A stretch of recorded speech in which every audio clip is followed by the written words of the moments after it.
আমরা সবসময়ই একটা জিনিস ফিল করি, একটা জিনিস সেটা হচ্ছে যে ভূত এফএম নিয়ে অনেকের অনেক কথা এবং অনেকের অনেক কিছু জানার ইচ্ছা। আসলে বেসিক্যালি আমরা যেখান থেকে বসে এই শোটা করি বা যেই সিচুয়েশনে আমরা আপনাদের বিভিন্ন ঘটনাগুলো জানাই সেগুলো কেমন হয়, বা আমরা যেখান থেকে বলি এই স্টুডিওটা কেমন, বা এই অফিসটা কেমন, বা এখানে কোনো ঝামেলা আছে কিনা, বা কিভাবে আমরা মানে এই ঘটনাগুলো মানে আমরা যখন পাই তখন কিভাবে আমরা ফিল করি। আসলে সত্যি কথা বলতে কি যে এই অফিসেও মানে আমাদের এই স্টুডিও বা এরকম চারপাশে এরকম ছোটখাটো নানা ধরনের ঘটনা কিন্তু সবসময় ঘটছে, এবং আমরা যেখানে বসে আছি মাঝে মাঝে আমরা কিন্তু বেশ অস্বাভাবিক অনেক কিছু দেখি। যেমন আমরা দেখি যে হয়তো হঠাৎ করে একটা চেয়ার অকারণে নড়ছে, মানে ব্যাপারগুলো খুবই অস্বাভাবিক শোনাবে, কিন্তু এটা হয়েছে এবং এখানে অনেকেই এরকম দেখেছেন। আমাদের স্টুডিওর সামনে একটা খোলা জানালা আছে যেটা দিয়ে বাইরে দেখা যায়। আমি জানি না কখনো কোনো সময় আমরা আসলে অস্বাভাবিক কোনো কিছুই দেখি কিনা, নাকি যা দেখি সচরাচর তাই সত্যি। এবং মাঝে মাঝে দেখি যে পরিবেশটা একটু অন্যরকম লাগে, বিভিন্ন গল্পের সাথে পরিবেশটা একটু অন্যরকম লাগে। হয়তো গল্পগুলো শোনার কারণেই বাইরের পরিবেশটা বেশ ভুতুড়ে মনে হয়, ভেতরে একটা ভুতুড়ে পরিবেশ বিরাজ করে। এবং আমার সাথে যেটা কখনোই হয়নি, লাস্ট শো শেষ করার পরে আমার সাথে সেটা হয়েছে, সেটা হচ্ছে যে আমি জাস্ট একটু জীবাণীর মতো আসছিল শো শেষ করার পরে, রেস্ট নিচ্ছিলাম। সে সময় হঠাৎ করে দেখলাম যে কেউ একজন কেমন হলো যে গা ধরে অনেক জোরে যে একটা ঝাঁকি দিল, অনেক জোরে একটা ঝাঁকি দিল, এবং ঝাঁকি দেওয়ার সঙ্গে সঙ্গে আমি হন্তদন্ত হয়ে একদম চোখ খুলে ফেললাম। এবং চোখ খুলে ফেলার পর আমি যেটা দেখলাম, আমি কোনোদিন এরকম দেখিনি, কখনো এরকম ভাবে ভাবিনি। মাসুমের এরকম হয়েছে আমি বিশ্বাসও করিনি। আমি বলেছি এটা মনের ভুল, স্বপ্ন ছিল, এরকম অনেক কিছু আমি বলেছি। বাট আমি একদম দেখলাম যে আমার মুখের উপরে, ঠিক আমার টাইপ কিনা বলবো না, বা অন্য কারো টাইপ কিনা বলবো না, মাসুমের টাইপ কিনা বলবো না, কোন একটা চেহারা, যে চেহারাটা পুরোপুরি অন্ধকার। মানে আমি যদি জল রং দিয়ে সাদা কাগজের উপরে একটা পেইন্ট করি, সেটা আর যদি রংটা যেটা ব্যবহার করব সেটা যদি একটু ফ্যাকাশে টাইপের, ফ্যাকাশে ঠিক মানে কি ছাই ছাই টাইপের হয়, তাহলে যে ধরনের শেপ নেবে, খুব একটা ভয়ঙ্কর মুখ যদি আমি আঁকাই, আমি জাস্ট দেখলাম যে সেই মুখটা দেখা যায়। হ্যাঁ, সেই মুখটা জাস্ট আমি আবার চোখ দেখিনি, অন্ধকার দেখেছি ওই জায়গাগুলোতেও, এবং জাস্ট মনে হচ্ছে যে আমার মুখের ওপরে ওটা ঝুঁকে আছে, একদম মুখটা মুখের উপরে ঝুঁকে আছে, একদম জাস্ট মনে হচ্ছে আমার পাশে কেউ হাঁটু গেড়ে বসে মুখের ওপরে, একদম কাছাকাছি, একদম কাছাকাছি। আপনার আপনি মনে হবে যে হাত দিলে ধরতে পারবেন, হাত দিলে ধরতে পারবো, মানে একদম মুখের সামনে, মানে অসাধারণ, মানে অস্বাভাবিক খুবই ব্যাপারটা। এবং সবচেয়ে বড় ব্যাপার যেটা, সেটা হচ্ছে জাস্ট কয়েক সেকেন্ডের ব্যাপার, একদম কয়েক সেকেন্ডের ব্যাপার, এবং এই কয়েক সেকেন্ডে একদম পুরো শরীরটা পা থেকে মাথা থেকে পা পর্যন্ত একটা ঢেউ কাঁপুনি শুরু হলো। এবং আমি দেখলাম যে এসি নর্মালি আছে, বাট আমার অনেক ঠান্ডা লাগছে, অনেক বেশি রকমের ঠান্ডা লাগছে। গায়ে গরম পোশাক ছিল, তারপরেও প্রচন্ড রকমের কাঁপছি, এবং কাঁপুনি কোনোভাবে ভালো হচ্ছে না। বাকি রাতটা কিছু হয়নি, কিন্তু এই যে চোখ বন্ধ করলেই সঙ্গে সঙ্গে যে ঝাঁকি দিয়ে জাগিয়ে দেওয়া, এবং আমি এতদিন পর্যন্ত ঝাঁকি দিয়ে জেগেছি, আমি অনেকবারই এরকম ঝাঁকি খেয়েছি, বাট এরকম না। মানে হঠাৎ করে মনে হচ্ছে জানি না, নিজেই হঠাৎ করে ঘুমটা ভেঙে গেল, বা কোনো একটা দুঃস্বপ্ন দেখছিলাম তার জন্য ঝাঁকি খেয়ে ঘুমটা ভেঙে গেল। ঘুম ভাঙার পরে আমার কোনো কিছু মনে থাকে না ডেফিনেটলি, বাট গতদিনের যে এক্সপিরিয়েন্সটা সেটা একেবারে সত্যি, মানে এত বেশি স্পষ্ট যেটা চিন্তা করা যায় না। এটা আমি যখন বলছিলাম কেউ বিশ্বাস করে নাই, কেউ বিশ্বাস করে। তারপরে হয়েছে আমার সাথে দুপুর বেলা, সেটা আমি যখন বললাম যে হ্যাঁ আমার এরকম হয়েছে, তখন তো সবাই হেসে উড়াই দিল যে না এরকম তোমার অক্সিজেন ছিল না, এক্সেট্রা এক্সেট্রা রুমের। আমি উঠে যখন আমার সাথে এই জিনিসটা হয়েছে, আমি ওইখানে বহুত দিন শুয়ে থাকছি, দুপুরবেলা টায়ার্ড হলে হয়তো আমি 10 মিনিটের জন্য রেস্ট নিচ্ছি, কিন্তু ওই দিন আমি উঠে ভেন্টিলেশন চেক করছি যে এসি চলছে কিনা, সবকিছু চেক করার পরেও আমি মানে যেটা আমি কখনো এক্সপেক্ট করি নাই যে, মানে আমি যখন শুয়ে আছি ওইখানে মনে হলো যে কেউ এসে আমার একদম জাস্ট মাথার দুই পাশে দুইটা পা দিয়ে আস্তে করে বসলো, মানে এটা ফিল করলাম যে কেউ এসে আমার মাথার উপরে বসলো। আমি ভাবছি কেউ বোধহয় ঢুকছে হয়তো বা রুমের মধ্যে, কিন্তু যখন সে বসে আমি মনে হচ্ছে একদম জাস্ট মুখের সামনে সে নিঃশ্বাস ছাড়ছে, মানে আমি বুঝতে পারছি যে হালকা একটা, মানে একটা মানুষ যদি আপনি চোখ বন্ধ করেও থাকেন, আপনার মুখের উপর যদি কেউ এসে মুখ রাখে, আপনি কি বুঝবেন না? এমনি বুঝতে পারবেন যে হ্যাঁ রুমে একজন আছে। সত্যি তাই। মানে আমাদের যেটা হয় কি যে আমরা এই যে এতগুলো ঘটনা শুনি, এতজন মানুষ বিভিন্ন এক্সপেরিয়েন্স শেয়ার করে, তারপরে প্রত্যেকটা চেয়ারকেই মনে হয় এক একটা ক্যারেক্টার, এরকম মনে হয়, কিন্তু প্রত্যেকটা দেয়ালকে মনে হয় এক একটা ক্যারেক্টার।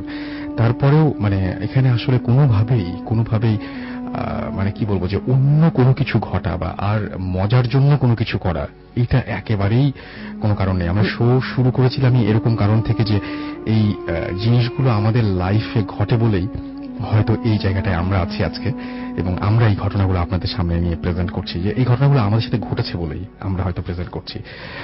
এবং সত্যি কথা বলতে যে প্রতিটা মুহূর্তে মানে আমি গতদিন আমার যেটা মনে হচ্ছে ইনফ্যাক্ট, যে একজন গেস্ট বলছিলেন যে আপনাদের মধ্যে অনেকেই গল্প বলতে আসেন, অনেকেই ঘটনা বলতে আসেন, তার মধ্যে একজন এরকম ছিল যে আসলে মানুষ না জিন।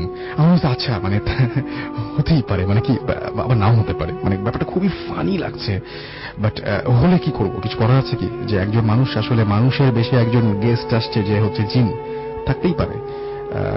আমি মানে এই অনুভূতিটা বোঝাতে পারবো না। স্টুডিওর যে পরিবেশটা হয় ঘটনা বলার সময়, মনে হয় যে এসিটা বোধহয় একটু বেশি ঠান্ডা হয়ে গেছে, প্রত্যেকটা চেয়ার এক একটা ক্যারেক্টার, প্রত্যেকটা দেয়ালে যেন তাকিয়ে আছে, এরকম একটা অবস্থা। বাইরের যে পরিবেশ, সেই পরিবেশে একদম বাইরেটা অন্ধকার, রাস্তা দেখা যায়, এবং রাস্তাটা নিচের দিকে তাকালে দেখা যায়, উপরের দিকে তো আকাশ দেখা যায়, সেই আকাশের দিকে তাকাতেও শো চলাকালীন সময় বেশ ভয় লাগে। কিন্তু আমি এই জন্য মাঝে মাঝে বলি যে আমি আমার জীবনে যেটা ঘটছে, আমরা প্রতিনিয়ত যেটা এক্সপেরিয়েন্স করছি, সেরকম এক্সপেরিয়েন্স আপনিও করতে পারেন।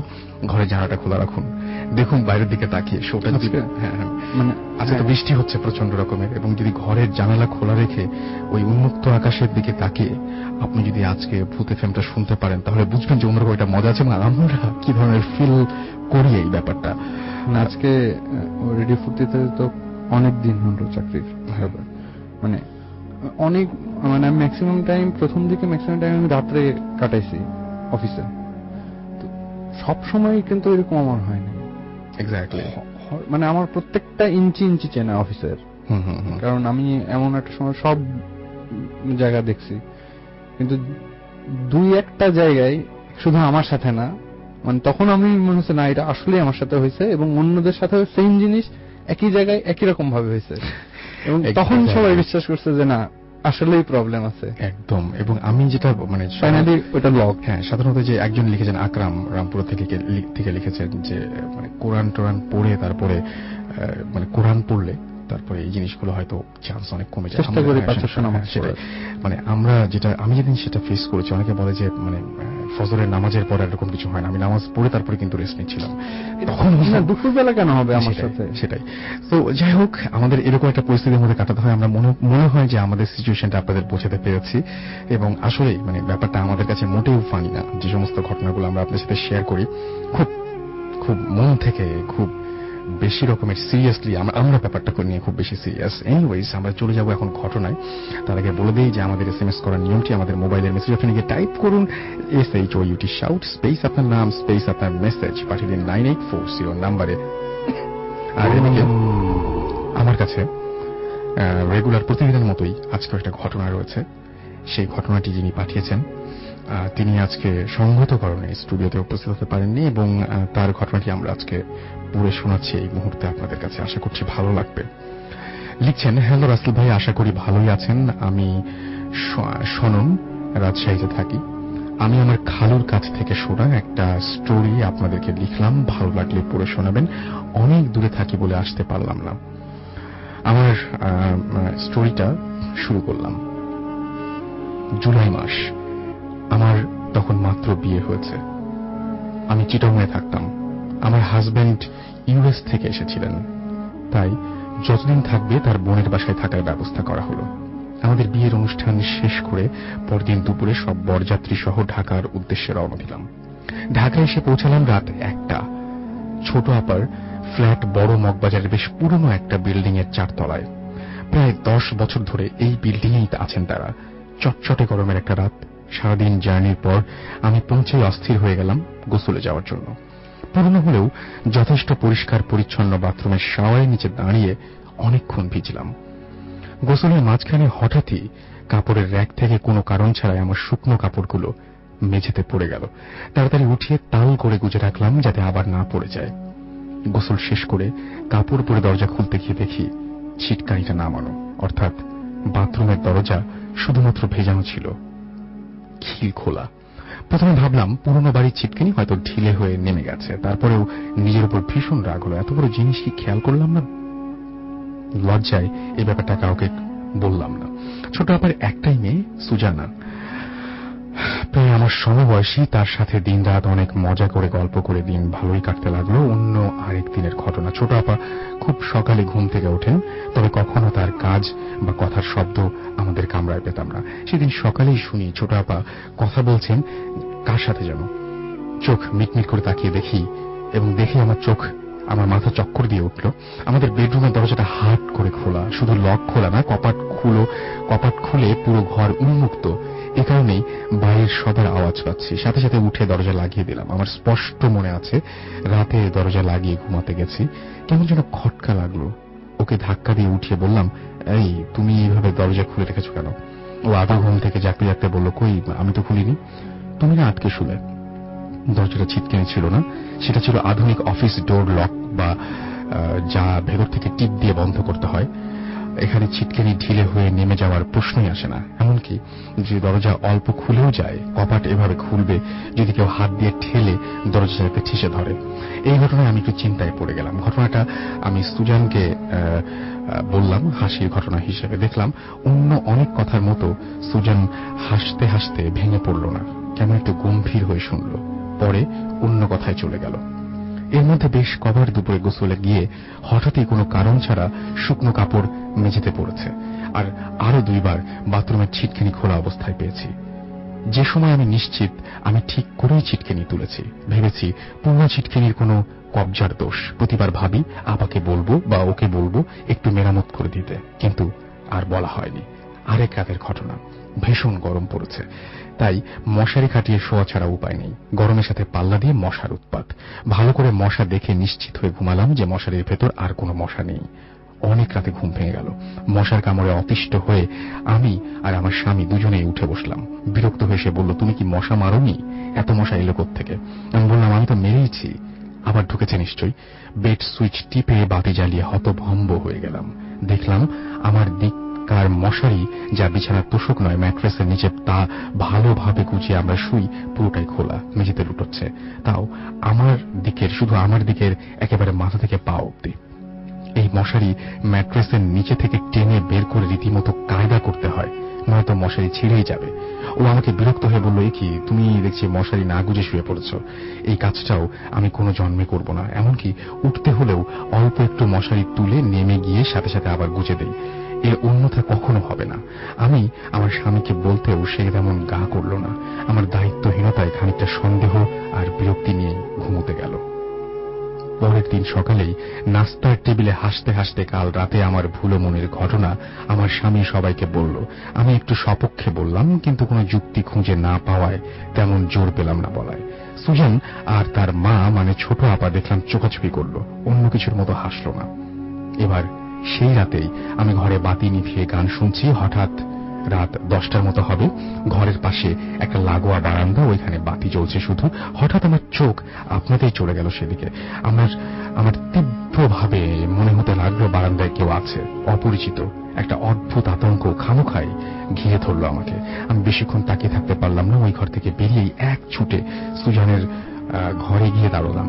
সুজানকে বললাম, সুজ, আমি জানি একটা খুব বোকার মতো শোনাবে, কিন্তু আমার কেমন যেন ভয় ভয় করছে। মনে হচ্ছে বারান্দায় কেউ আছে, আমার অপরিচিত আর কম বয়স্ক একটা ছেলে। আমার এমন আগে কখনো হয়নি। এই ফিলিংসটা খুবই রিয়েল। ভেবেছিলাম সুজান ভীষণ হাসবে আর ঠাট্টা করবে, কিন্তু ও আমাকে অবাক করে দিয়ে বলল, মামি, তুমি একা না, এ বাড়িতে আরো অনেকেই এটা দেখেছে। আমি নিজেও অনেক অদ্ভুত ঘটনার সামনে পড়েছি। আম্মুকে বললে বলে, আমরা গল্প শুনেছি এই বাড়ি সম্বন্ধে, তাই এসব ছাপ ফেলে নানা কিছু দেখি, ভাবি। কিন্তু তুমি তো এসব কিছু জানো না, নতুন এসেছো, তুমি এসব কেন দেখছো? আম্মুকে আজই বলবো। আমি তাকে জিজ্ঞেস করলাম কি হয়েছে এই বাড়িটায়। সে যা বলল মোটামুটি এরকম, এই বাড়িটার ছাদে অনেকেই দূর থেকে অনেককে দেখে, যাদের কোনো অস্তিত্ব নেই। প্রায় সময় ছাদের রেলিংয়ে দেখা যায় একটা বাচ্চা মেয়ে দাঁড়িয়ে আছে। বহুবার গভীর রাতে প্রত্যেক ফ্ল্যাট থেকে সবাই শুনে ওপরতলায় কেউ মশলা পিষছে, ঘটর ঘটর করে। কৌতূহলী হয়ে অনেক ভাড়াটে একসাথে মিলে ছাদে গিয়ে দেখে এসেছে যে কেউ নেই, কিন্তু সেই অদ্ভুত আওয়াজ চলছেই। এছাড়াও আপনি বাতি নেভানো, জ্বালানো, চিটকানি খোলা, বন্ধ হওয়া, এসব প্রায় সব বাসিন্দাই পেয়েছে। সুজান নিজে বহুবার বাতি নিভিয়ে ঘুমাতে গিয়ে মাঝরাতে বাতি জ্বলে উঠতে দেখেছে। আবারও একবার সে নাকি পাশ পেয়ে শুয়েছিল, হঠাৎ থপ করে বিছানার কিনারে কেউ একজন এসে বসেছে, আর পড়তে বসে প্রায় তার অনুমতি হয় তার ঘরে আরো একজন আছে যে তার দিকে তাকিয়ে আছে। এত গল্পে সব বলতে গেলে আরো 10 পাতা লিখতে হবে। তার চেয়ে ভয়ঙ্কর ঘটনাটাই আমার কাছে যেটা মনে হয়েছে সেটা বলি। এবারে ঠিক এই ফ্ল্যাটে থাকতেন আরেকটা পরিবার, বাবা, মা, ছেলে, মেয়ে, তাদের দাদি। দাদি অনেক রাত পর্যন্ত নামাজ কালাম পড়ে ঘুমাতে যান। একদিন ভোরে চিৎকার করে সবাই সেই ঘরে এসে দেখতে পান দাদি আলুথালু হয়ে বিছানায় বসে আছেন, অপ্রকৃতস্থ। শূন্য দৃষ্টি দেখে মনে হচ্ছে তিনি কিছু একটা দেখে প্রচন্ড ভয় পেয়েছেন। আর সবচেয়ে আশ্চর্যের ব্যাপার, তার মাথার সব চুল জট পাকানো, এমন জট পাকানো যেন কয়েক বছর কেউ গুহাবাসী হয়ে থাকলে এরকম হয়। জল চিরুনি স্পর্শ না করলে এমনটা হতে পারার কথা। এক রাতের ভেতরে এইরকম জট ধুয়ে যাওয়া একেবারে অসম্ভব। পরে তারা এই জট কাঁচি দিয়ে কেটে ধুয়ে আছড়ে বহু কষ্টে ঠিক করেন, কিন্তু দাদির মাথা ঠিক হতে প্রায় কয়েক বছর লেগে যায়। এরপরে কেউ জানতে চায়নি, পাছে তিনি আবার পাগল হয়ে যান এই ভয়ে। আমার সব শেষের অভিজ্ঞতা দিয়ে শেষ করব। আমার স্বামী ইউএস চলে যাওয়ার সময় প্রায় হয়ে এসেছে। এক রাতে হঠাৎ আবারও সেই অনুভূতি নিয়ে ঘুম ভেঙে যায়। কেউ একজন আছে আমার ঘরে। এবার অনুভূতিটা খুবই তীব্র, এমনই যেন আমার পাশেই আমি টের পাচ্ছি অন্য কারো অস্তিত্ব। বারান্দায় হালকা আলো ছাড়া আর কোনো আলো নেই ঘরে। ওই আলোতেই তবু ঘরের ভেতরটা বেশ ভালোই দেখা যায়। পাশে শুয়ে থাকা আমার স্বামীকে ধাক্কা দিয়ে জাগাতে গিয়ে ওর মুখের দিকে তাকিয়ে ধক করে উঠল হৃৎপিণ্ড। ঠিক আমার স্বামীর চেহারার ওপর আর একটা ধোঁয়াটে চেহারা ভাসছে, যেন একটা কম বয়স্ক ছেলের। আমি শুধু দেখেছি এই চেহারার চোখ খোলা, সরাসরি আমার দিকে তাকিয়ে আছে। আমার স্বামীর চোখ সে ধোঁয়াটে চোখের নিচেই বন্ধ।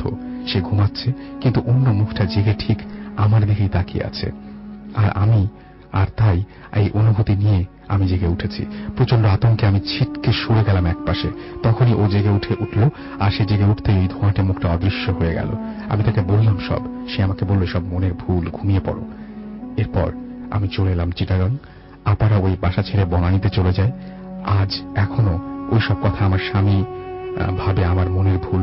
কেউ কেউ তার যৌক্তিক ব্যাখ্যা দেয়। This track was downloaded from FusionBD.com. কিন্তু আমি জানি আমি কি দেখেছি, আমি কি অনুভব করেছি, যার কোনো ব্যাখ্যা, কোনো যুক্তি আমি এখনো দাঁড় করাতে পারিনি। যার সাথে ঘটেছে তার কাছ থেকে শোনা। এই ছিল ঘটনা। আমার কাছে বেশ ভালো লেগেছে। আশা করছি আপনাদেরও ভালো লাগবে, এবং ভালো লেগেছে আশা করব সেটাই।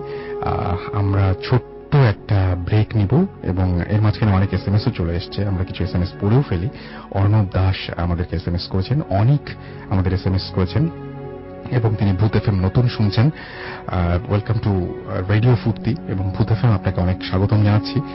এবং এছাড়াও সাইদুল, শাকিল, অনিক, তারপরে অধুলহা, সুমন, তারা সবাই একসাথে ভূত এফএম শুনছেন। লিহান বগুড়া থেকে তিনি বলছেন যে ভয় লাগার মতো গল্প শোনাও। আচ্ছা, আমি ভয় লাগার মতন গল্পের একটা উদাহরণ আপনি আমাকে পাঠিয়ে দিতে পারেন, কিন্তু আমি সেই উদাহরণটা দেখে বুঝতে পারবো যে কোনটা ভয় লাগার মতো ঘটনা। দেখা যাবে খুব ফানি একটা ঘটনা আপনার খুব বেশি ভয় লাগছে। ডিজে আল আমিন আমাদের এসএমএস করেছেন। তিনি প্রশংসা করেছেন ভূত এফএমের নতুন আমাদের এসএমএস করেছেন, এবং তিনি বলছেন যে তানভীর রূপা আপনাকে শুনছি। কল্লুল বলছেন যে আজকে খুব ভালো লাগছে। শাহরিয়ার নীল বরিশাল থেকে এসএমএস করেছেন। সায়ন আমাদের ময়মনসিংহ থেকে এসএমএস করেছেন। জুবায়ের ময়মনসিংহ থেকে এসএমএস করেছেন আমাদেরকে, এবং এছাড়াও তিনি মিউজিকের অনেক প্রশংসা করেছেন। চরণ আমাদেরকে বলছেন যে লাইট বন্ধ করে ভূত এফএম শুনছেন তারা। আশিক চট্টগ্রাম থেকে আমাদের এসএমএস করেছেন। লিপি ধানমন্ডি থেকে এসএমএস করেছেন। আর সে সাথে ইসি আমাদের এসএমএস করেছেন কাটাবন থেকে। রনি আমাদের এসএমএস করেছেন 6 মাস পরে তিনি ভূত এফএম শুনছেন, খুবই বড় অপরাধ। সাজ্জাদ আমাদের এসএমএস করেছেন কেমন আছো জানতে চেয়েছেন, আমি সবসময় ভালো থাকি, সবসময় ভালোর দরে। আমাকে এসএমএস করেছেন কাউসার ময়মনসিংহ থেকে। যাই হোক, আমরা চলে যাচ্ছি ছোট্ট একটা ব্রেকে, ফিরে আসছি গেস্টদের নিয়ে। সুতরাং কোথাও যাবেন না, স্টে টিউনড রেডিও ফুর্তি অ্যান্ড ডোন্ট স্টপ দ্য ফুর্তি।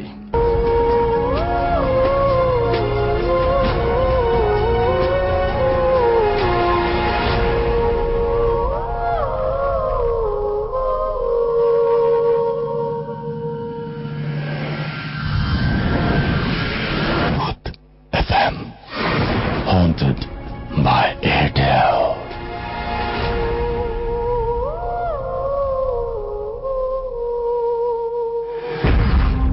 শুনছেন সবসময় রেডিও ফুর্তি, চলছে ভূত এফএম হন্টেড বাই এয়ারটেল। আমি রাসেল আছি আপনাদের সাথে, এবং আমার সাথে রয়েছে মাসুম এবং আজকের অতিথিরা। আর যে যে কারণে অতিথিরা এখানে এসে উপস্থিত হতে পারেন তার একমাত্র কারণ হচ্ছে ইমেলের মাধ্যমে আপনারা ঘটনা পাঠান, আপনাদের সেরা ঘটনাগুলো আমরা সিলেক্ট করি এবং তারপর আপনাদেরকে ইনভাইট করি বলেই আমরা প্রতিদিন এই শোটা চালাতে পারি। সো আমাদেরকে যেটা করতে হবে, বেশি বেশি করে ইমেল পাঠাতে হবে এবং ইমেলে সেই সেরা ঘটনাগুলো জানিয়ে দিতে হবে আপনার নাম, ঠিকানা এবং ফোন নাম্বার সহ। আর সেই কারণেই ইমেল অ্যাড্রেসটি দিয়ে দেয়, এটা খুবই জরুরি। আপনাদের হাতের কাছে যদি খাতা কলম থাকে তাহলে অবশ্যই আমাদের ইমেল অ্যাড্রেসটি লিখে নিন। আমাদের ইমেল অ্যাড্রেসটি হচ্ছে bhotfm@radiofurti.fm, which is bhotfm@radiofurti.fm। এখানে গিয়ে আপনারা এই অ্যাড্রেসে আপনারা আপনাদের ঘটনাগুলো, যেগুলো আপনার কাছে সবচেয়ে বেশি ভালো মনে হয়, সেই ঘটনাগুলো পাঠিয়ে দিতে পারেন। আমরা চলে যাব আমাদের গেস্টদের ঘটনায়। প্রথমে আমি একটা কথা বলি যে আজকে পুরো যতক্ষণ পর্যন্ত শো চলবে ততক্ষণ পর্যন্ত আপনাদের জন্য চমক অপেক্ষা করছে। সো একটু আপনারা মানে অপেক্ষা করুন ধৈর্য ধরে। আমরা প্রথম গেস্টের কাছে যাচ্ছি, আপনার নামটা একটু বলবেন প্লিজ। হাই, আমি অপু। আমি আসছি ঢাকার অদূরে আশুলিয়ার ঈশ্বরকান্দি থেকে। তো আমি যে ঘটনাটি আপনাদের সাথে শেয়ার করব সেটা ঘটেছিল একটি মাছ ধরাকে কেন্দ্র করে 2004 সালে জানুয়ারি মাসের প্রথম দিকে। ওকে। এটা সাধারণত বর্ষার পানি এই জানুয়ারি মাসে বা ডিসেম্বর মাসে বর্ষার পানি, বিলের পানি চলে যায়। তো এই সময় বিলে বা নদীতে বড়শি দিয়ে বা জাল দিয়ে প্রচুর পরিমাণে মাছ ধরা পড়ে। তো এই মৌসুমে আমার চাচা, আলাদি কাকা, মাসুদ ভাই এরা প্রতি বছরই মাছ ধরে এই মৌসুমে এই বড়শি দিয়ে শখের বশবর্তী হয়ে। তো আমার খুব ইচ্ছা হলো যে আমি 2004 সালে প্রথমবারের মতো আমি মাছ ধরতে যাব। তো আমার বাসা থেকে যেতে দিবে না, আমি তখন বেশ ছোট। তারপরেও মা বাবার কথা মোটামুটি বলা যায় যে অবাধ্য হয়ে আমি গেছিলাম মাছ ধরতে। মুখটা মাইক্রোফোনের কাছে রাখতে হবে সবসময়। হ্যাঁ, ওকে। তো মাছ ধরতে গেছি, সে জায়গায় আর কি রাতে থেকে মাছ ধরতে হবে। মাছ ধরতে আমরা তাঁবু গাড়ছি। তাঁবু করার পরে আমরা দুপুরের দিকে বড়শিগুলা দিয়ে দিচ্ছি সবগুলা, এই ডাউন যাকে বলে, যেভাবে আর কি এই শোল মাছ বা বোয়াল মাছ ধরে, যারা আর কি এই মাছ ধরে তারা অনেকেই বুঝতে পারবেন যে আসলে ডাউন কোনটা। তো সন্ধ্যা হইলো, আমরা সন্ধ্যার সময় আমি আর চাচা, আমার আলাদ্দি কাকা, আমরা দুজনে গেলাম। বড়শিতে 3টা শোল ধরছে। তো ব্যাক করে আসার পর আমার চাচতো ভাই আবার গেছে, মাসুদ ভাই আবার বাসায় থেকে খাবার নিয়ে আসছে রাতের জন্য। তো রাতে খাবার খেলাম আমরা। খাবার পরে চাচা বলল যে রাত হয়েছে, রাতে আবার মাছ ধরতে উঠতে হবে, শুয়ে পড়ো এখন। তো আমরা তাঁবুর ভিতরে গিয়ে আমরা সবাই শুইলাম। তো শোয়ার পরে ঘুমাইছি। আর এত অন্ধকার ছিল সেই রাতে, যদিও আমাবস্যা ছিল না, কিন্তু প্রচন্ড কুয়াশার কারণে প্রচন্ড অন্ধকার ছিল। তো আমি ঘুমিয়ে পড়লাম, চাচাও ঘুমিয়ে পড়লো।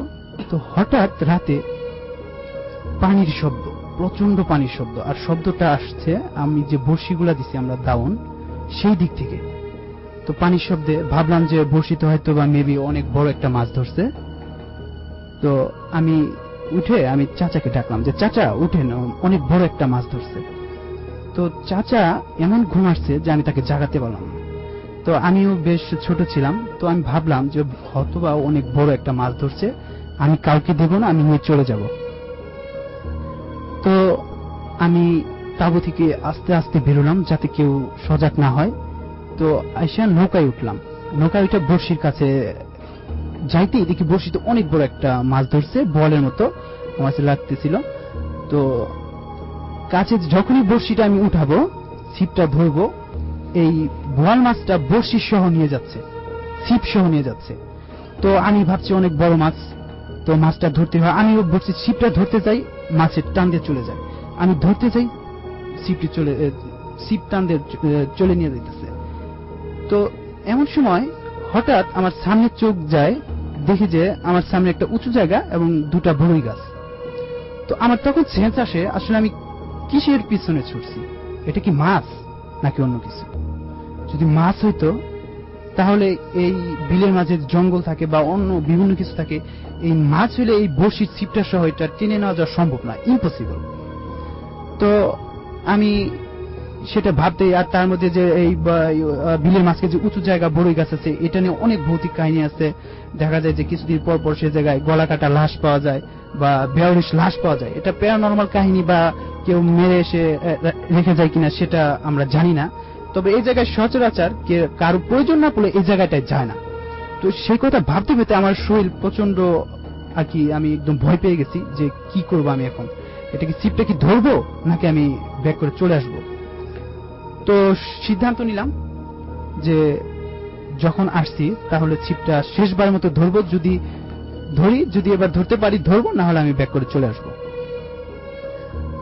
তো এমন সময় সাহস করে আমি ছিপটা ধরছি, ধরার পরে আমার নৌকা সহ একটা ঝাঁকি দিছে ছিপ সহ। আমি তো ভীষণ মনে হয় যেন আমার শরীর অবশ্যই আসতেছে, আমি শেষ হয়ে যাচ্ছি, আর নৌকাটা দুলতেছে, মনে হয় যে ডুবে যাবে, এরকম একটা পজিশন। তো ছিপটা ঝাঁকি দিছে, তো ছিপটার মধ্যে আমি দিছি টানা, উফ বলে একটা শব্দ, একটা করুণ শব্দ, আর ছিপের বড়শিতে কতগুলো চুল উঠে আসছে। যে কথাটা ভাবতে গেলেও আমার এখন শরীর শিউরে যাইতেছে। চুলটা আমি ছিপটা ঢিল দিয়ে ফালিয়ে দিই। তো আমি নৌকা সেখান থেকে আমি ব্যাক করে চলে আসব, সেই সাহসটুকু আমি পাচ্ছি না যে আমি কি করব। আমার সেন্স কোনো কাজ করতেছে না, আমি নৌকা বাইতেছি না কি করতেছি আমি ভাবতেছি না। তো এরকম করতে করতেই দেখি বড়ি গাছের নিচে আগুন জ্বলতেছে, মেবি 2 জন লোক আগুন পোহাচ্ছে, যেহেতু শীতকাল। তো আমি ভাবলাম যে আগুনের কাছে খারাপ জিন বা ভূত বা পিচার যাই বলি না কেন সেগুলো যেতে পারে না। তো আমি সে কথা ভেবে আমি কই তাহলে আমি ওই বড়ি গাছের নিচে যাই, দেখি লোক আছে, যেহেতু আমি একটু সাহস পেলাম আর কি এই বিলের মাঝখানে। তো আমি নৌকাটা ভিড়াইয়া ওই লোকদের কাছে যাইতেছি। তো লোকগুলা অচেনা, তো লোকগুলা একদম খালি গায়ে, লুঙ্গি পরে আর কি, জেলেরা যেভাবে লুঙ্গি পরে সেম এইভাবে, এত শীতের মধ্যে যে খালি গায়ে, একটু অবাক লাগলো দেখে আমার। তো আমি তাদের চিনলাম না, কারণ বিলের মাঝখানে আমাদের অনেকেই মাছ মারে, ভাবছিলাম যে আমার পরিচিত কেউ হবে। তো সে তাদের চিনা, তো আমি বললাম চাচা আপনাদের বাসা কোথায়? তারা কোনো উত্তর করে না, কোনো কথা বলে না। তো এই কথা বলতে বলতেই আমি আগুনের উপরে হাত রাখলাম, আমার আগুনটা আমার কাছে ঠান্ডা মনে হইল। তো আমি ভাবলাম হয়তো বা নিচে উপরে হাত রাখতে দিকে ঠান্ডা লাগতেছে, বা একটা আগুনের একটা বাতাসের ই আছে। তো আমি হাতটা আরো নিচু করলাম, আগুন আমার কাছে আরো ঠান্ডা লাগলো। আমি তখনও বুঝি নাই যে কি ঘটতে যাচ্ছে এখানে। আমি হাতটা নিচু করার সাথে সাথে আগুনটা নিভে গেল, কোনো জ্বালানি নাই, কিছু নাই, কিসের মধ্যে আগুন জ্বলছে কোন কিচ্ছু নাই। আর 2টা লোক 2 দিকে চলে গেল। আমার আর বোঝার বাকি রইল না যে কি ঘটতে যাচ্ছে। আর একটু পরে 2 দিকে যাওয়ার পরে একটা পানিতে ঝাঁপ দিল তারা 2 জন, এরকম একটা শব্দ পেলাম। আর শব্দ পাওয়ার পর মনে হইতেছে কতগুলা কুকুর কাঁদতেছে, এমন ভাবে কাঁদতেছে, ঘেউ ঘেউ করতেছে। আমি তো ভীষণ ভয় পেয়ে গেছি, আমি আজকে শেষ। আমার কাছে সবকিছু ভূতের মনে হইতেছিল, যে আমার নিচে পায়ের তলায় যে ঘাস ছিল সেই ঘাসগুলা মনে হইতেছে আমাকে ধরবে, পিছন থেকে কে যেন আইসা ধরবে, এরকম একটা পজিশন। আমার কাছে মনে হচ্ছিল আমি আজকে শেষ, আমি শুধু মৃত্যুর জন্য অপেক্ষা করতেছি। তো এটা ভাবতে ভাবতে আমি বললাম যে তাহলে আমি চলে যাই। নৌকার কাছে গেছি, যা দেখি নৌকাটা ডুবে রয়েছে। আমি তো তা দেখে আরো ভয় পেয়ে গেছি। এই রাতের মাঝে নৌকা ডুবে গেছে, এটা যদি পানিতে না নামি তা না হলে এটা সেচে আবার আসা সম্ভব না। তো আমি পানিতে নামার সাহস পাচ্ছি না, আমি এই জায়গায় কাঁদবো, চিৎকার করব, কি করব আমি ভেবে পাচ্ছি না। তো এমন সময় দেখি আমাদের তাঁবুর কাছ থেকে একটা নৌকা আসতেছে। তো ভাবলাম, এই আমার কাছে সবকিছুই ভূতের মনে হইতেছে, আমার কাছে মনে হইতেছে যে এটাও কোনো ভূত বা কি কোনো কিছু আসতেছে, এরকম ভয় পাইতেছি। তো আস্তে আস্তে দেখি আমার কাছাকাছি আসছে, আইসা বলতেছে, চাদর মোড়ানো, বলতেছে ভাতিজা নৌকায় উঠো। আমার আলাল কাকার কণ্ঠ। তো আমি তো আলাল কাকার কণ্ঠ শুনে ভাবলাম যে তাহলে মনে হয় কাকা আসছে আমাকে খুঁজতে খুঁজতে। তো আমি চিন্তা করলাম না যে আমি যে এখানে আসছি আমার কাকা কিভাবে জানলো। তো আমি কিছু না ভেবে, কারণ আমি ভীষণ ভয় পাচ্ছিলাম, আমার চাচার কণ্ঠ, আমি সেই কারণে আমি তাড়াতাড়ি নৌকায় উঠি। তো নৌকায় উঠার পরে সাধারণত নৌকাটা দুলে, ঠিক আছে, কিন্তু আমি যে নৌকায় উঠলাম মনে হয় যে আমি কোনো নৌকায় উঠলাম না, একদম স্টিল, একদম হয়ে রয়েছে, কোনো দুলল না। আর তো চাচা বাইতেছে, আর নৌকায় উঠার পর থেকেই একটা পচা দুর্গন্ধ আমার নাকে আসতেছে। তো আমি চারদিকে ফলো করতেছি যে আসলে এই গন্ধটা কোথায় থেকে আসে। তো এটা খুঁজতে খুঁজতে আমার চোখ যায় চাচার পায়ের নিচের দিকে। দেখি সেখানে রক্তমাখা কিছু কাপড়, যদিও অন্ধকার ছিল তবুও বোঝা যাচ্ছিল যে সেখানে সাদা রক্তমাখা কাপড় ছিল। তো আমি ভয় পেয়ে যাই। আমি চাচাকে জিজ্ঞাসা করি, চাচা আপনার পায়ের তলে কিসের কাপড়? চাচা কোনো উত্তর করে না। চাচা স্টপ হয়ে শুধু আমার দিকে একবার বড় বড় করে তাকালো। তো আমি তখন আবার বুঝলাম যে আমার পিছন সে এখনো ছাড়েনি। আমি জানি না তার শেষ পরিণতি কি হবে। তো এটা করতে করতে চাচা বাইতেছে, নৌকা যাইতেছে। তো হঠাৎ কইরা মনে হলো যে নৌকাটা একটা তীরে ভিড়লো, একটা ধাক্কা খেলাম। আমি ভাবলাম যে আমার তাঁবুর কাছে হয়তো বা আমার নৌকাটা এসে ভিড়ছে, এরকম একটা আমার থিম হইল, ধারণা হইল। ঠিক আছে, তো করার পরে, এই ভিড়ার পরে আমি চাচাকে জিজ্ঞাসা করলাম, চাচা এগুলো কিসের কাপড়? আপনি কথা বলেন না কেন? আর আমি যে এই জায়গায় গেলাম আপনি কিভাবে জানলেন যে আমি এই জায়গায় গেছি? সে আমার দিকে বড় বড় চোখ করে তাকিয়ে রয়েছে, মনে হয় সে আমাকে ধরবে, এরকম একটা পজিশন। আমি আবার বললাম, চাচা এগুলো কিসের কাপড়? সে আমাকে ধনুক দিয়ে বলে, তোকে আমি পড়াবো।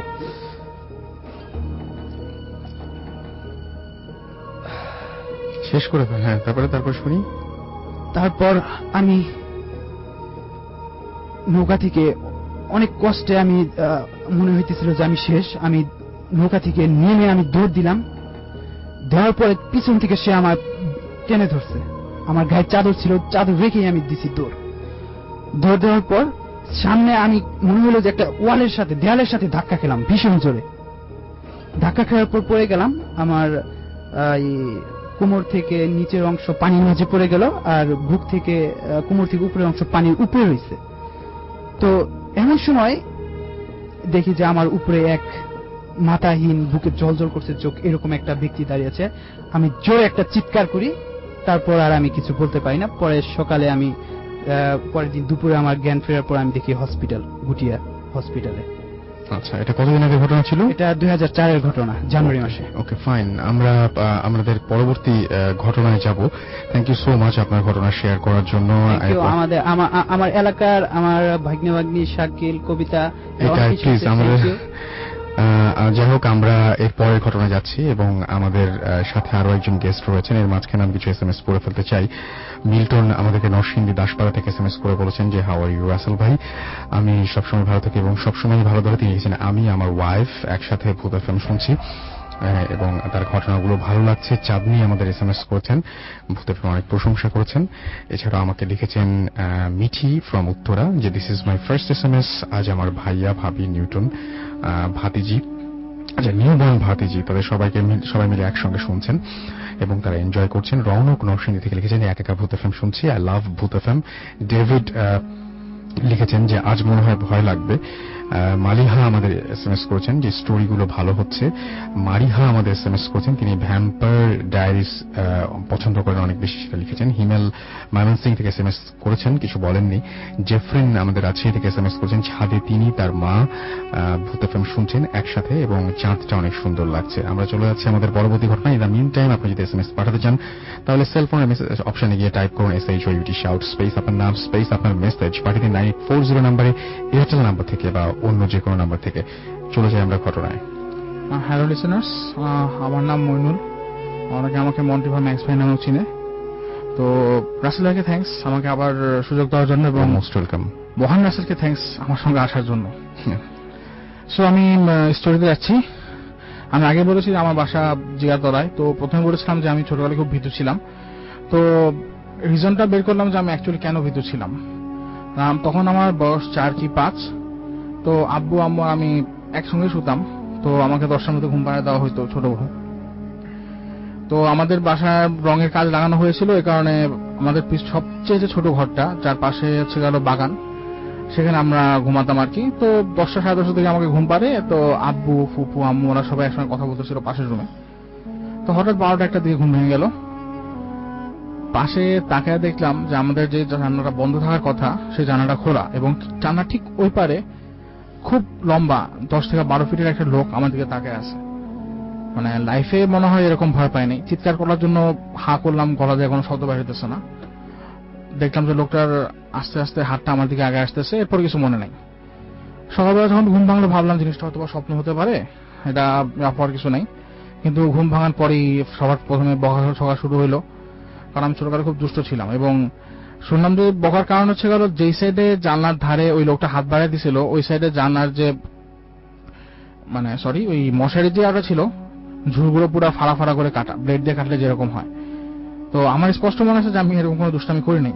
তো সেই যে ভয়টা পাইছিলাম, সেই ভয়টাই মনে হয় তখন পর্যন্ত ছিল আর কি। এত গেলেও পুরানো গল্প। ইদানিং কালে কিছু ঘটনা বলি, যেটা কিনা আমাদের এখনো আমাদের মাদবর টাওয়ার মানে আমাদের বিল্ডিং এ ঘটছে। আমরা যখন প্রথম বিল্ডিং এ উঠি, আমার ভাইয়ের রুমটা ছিল পশ্চিম দিকে, যেখানে বেশ ভালো ঝামেলা হইতো আর কি। তো আমার ভাই প্রথম ঘুমাইতে পারতো না, আমার রুমে চলে আসতো। কারণ কি, তার রুমে রাত্রেবেলা প্রচন্ড পরিমাণে দুর্গন্ধ হঠাৎ শুরু হতো। মানে টয়লেটের গন্ধ না, জিনিসটা হচ্ছে আবর্জনার গন্ধ। আচ্ছা, মরা পচা হলে যেরকম হয়, রাত্রেবেলা গন্ধ আসতো, সকালবেলা এভরিথিং ইজ ওকে। জানলার মধ্যে আঁচলের শব্দ, তারপর হচ্ছে আপনার গেট লাগাইলে আপনার নড়ার শব্দ, এগুলো আসতো আর কি। তো পরে এক হুজুরের দেখানোর পরে হুজুর বলছে যে সূরাটা পড়ার পরে বলছে যেখানে কোরআন শরীফ দেখা দাও। পরে আমার ভাইয়ের রুমে দুই সাইডে দুইটা কোরআন শরীফ দেওয়ার পরে এখন এই ঝামেলাগুলো বন্ধ হয়েছে। এছাড়াও মানে আপনার বলছিলাম যে মানে আমাদের বাসায় একজন জিন আছে, যিনি আমাদের প্রোটেক্ট করেন আর কি। তো এই সেন্সে মানে রিলেটেড কিছু গল্প আছে। যেমন একবার তখন হচ্ছে গত মাসের এরকম রোজার টাইমের কাহিনী। তো রাত্রে সন্ধ্যার পরে আর কি আমরা সবাই ইফতারি খেতে ছাদে উঠছি ফ্রেন্ডরা মিলা। তো ছাদে ওঠার পরে ফ্রেন্ডরা সব নিচে চলে গেছে। তো কি কারণে জানি আমি উপরে দাঁড়াচ্ছিলাম আর কি। তো হঠাৎ করে চার সাইডে আপনার বেলি ফুলের গন্ধ ভরে গেল। আচ্ছা, ঠিক আছে, এই আমাদের 14 তলা ছাদের উপরে বেলি ফুলের গন্ধ আসা অসম্ভব, আনলেস কেউ যদি এয়ার ফ্রেশনার না মানে আর কি। তো এয়ার ফ্রেশনার গন্ধ ছাদে উঠবে না। তো হঠাৎ করে মনে হলো যে আমার কে জানি বলতেছে, তুই একটা কাজ করতে এখন নিচে নেমে যা, তুই এখন থাকিস না। তো মানে এরকম একটা ভয় পাইলাম যে মানে বলার মতো না আর কি। আমি কোনো দিকে না থেকে আস্তে করে নিচে নেমে যাই। আচ্ছা, তো এই বেলি ফুলের গন্ধ যখন আসতে, সেই প্রসঙ্গে ওই দিনে আমাদের বাসায় একটা কাহিনী বলা হয়েছিল যে আমার দাদা, আমি যখন ক্লাস 5-6 পড়ি, তখন আমার দাদা প্যারালাইসিস হয়ে যায়। ওনার ডান সাইডটা কাজ করতো না, তো ওনাকে আলাদা একটা রুম দেওয়া হয়, এসি রুম। তো সেই রুমে আমার দাদা আর আমার ফুফাতো ভাই শাইম ভাই থাকতো। উনি নাকি দাদা দেখাশোনা করতেন, প্লাস আব্বুকে সাহায্য করতেন। তো যেটা হয় যে একদিন হঠাৎ করে আমার ভাইয়ের ঘুম ভাঙা যায়, তাকায় দেখে আমার দাদা খুব ভয় পাইছে। কি কারণ, মানে উনি দেখে যে আমার দাদার ডান দিকে তাকায় আছে, মানে তার ডান দিকে হচ্ছে ধরো আমাদের বাসার ঠিক মানে যে বড় মাঠটা ছিল, সেই মাঠের জানলাটা আর কি, জানলাটা খোলা। উনি খুব ভয়ে ওই জানলাটার দিকে তাকায় আছে। তো শ্যামবা জানলার দিকে তাকানোর আগে হঠাৎ করে উনিও বেলি ফুলের গন্ধ পাইল। তো উনি যখন দাদার চোখ দেখছে, তখনই বুঝছে যে কিছু একটা সমস্যা আছে। উনি আর জানলার দিকে তাকায় নেই। উনি আস্তে করে ওইটা দরজাটা খুলে সব লাইটগুলো জ্বালাই দিল। জ্বালাই দেওয়ার পরে আস্তে করে জানলাটা বন্ধ করে দিল। তো এটা আর কি বেলি ফুলের কাহিনী যখন বলতেছিল আমরা নিজেরা, তখন আর কি তখন আমার ওই ফুফাতো ভাই ঘটনাটা শেয়ার করছে। এত মানে আমাদের বাসায় কিছু হিস্টোরি গেল। তো আমি যখন প্রথমে আসি, এটা শুনে আমার খুব কলিগ, মানে বেশ কয়েকজন কলিগ আমাকে মানে সাপোর্ট দিচ্ছেন। তো ওই কলিগের মধ্যে একজন হচ্ছে সাব্বির সাহেব। তো উনি ওনাদের ব্রাহ্মণবাড়ির একটা কাহিনী বললেন। কয়েকদিন আগে বাবু ভাই একটা কাহিনী বলছিল যে লম্বা লম্বা লোক ওরা মাছ খায়।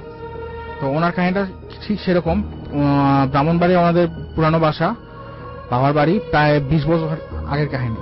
তো তখন তো এরকম এত বাড়িঘর হয় নাই, বড় বড় মাঠ, বড় বড় পুকুর ছিল। তো ওনাদের বাসার পাশেই ছিল আপনার ছোট একটা জমির মতো, এখানে ক্ষেত চাষ হইতো, ঠিক এর পাশে বড় একটা পুকুর। তো ওরা সন্ধ্যার দিকে আর কি বৃষ্টি পড়তেছে, ভাই বোনরা খেলা টেলা ওইখানে পুকুরে হাত ধুইতেছে, মানে পুকুর ঘাটে এই সাইডে কল ছিল, এখানে হাত মুখ ধুইতেছিল। তো তাকায় দেখে যে দূরে একটা সাদা কাপড় পরা লোক হাঁটাচলা করতেছে আর মাছ ধরার জন্য। তো ওরা ভাবছে যে বৃষ্টির সময় এই সিজনে মাছ আসে, তো ধরতেই পারে। ঠিক মুখ হাত ধুয়ে তাকাইছে, তাকায় থেকে লোকটা পুকুরের এইদিকে এসে পড়ছে। তো ওরা ভাবছে আসতেই পারে, ব্যাপার কি, মাছ হয়তো পাচ্ছে না।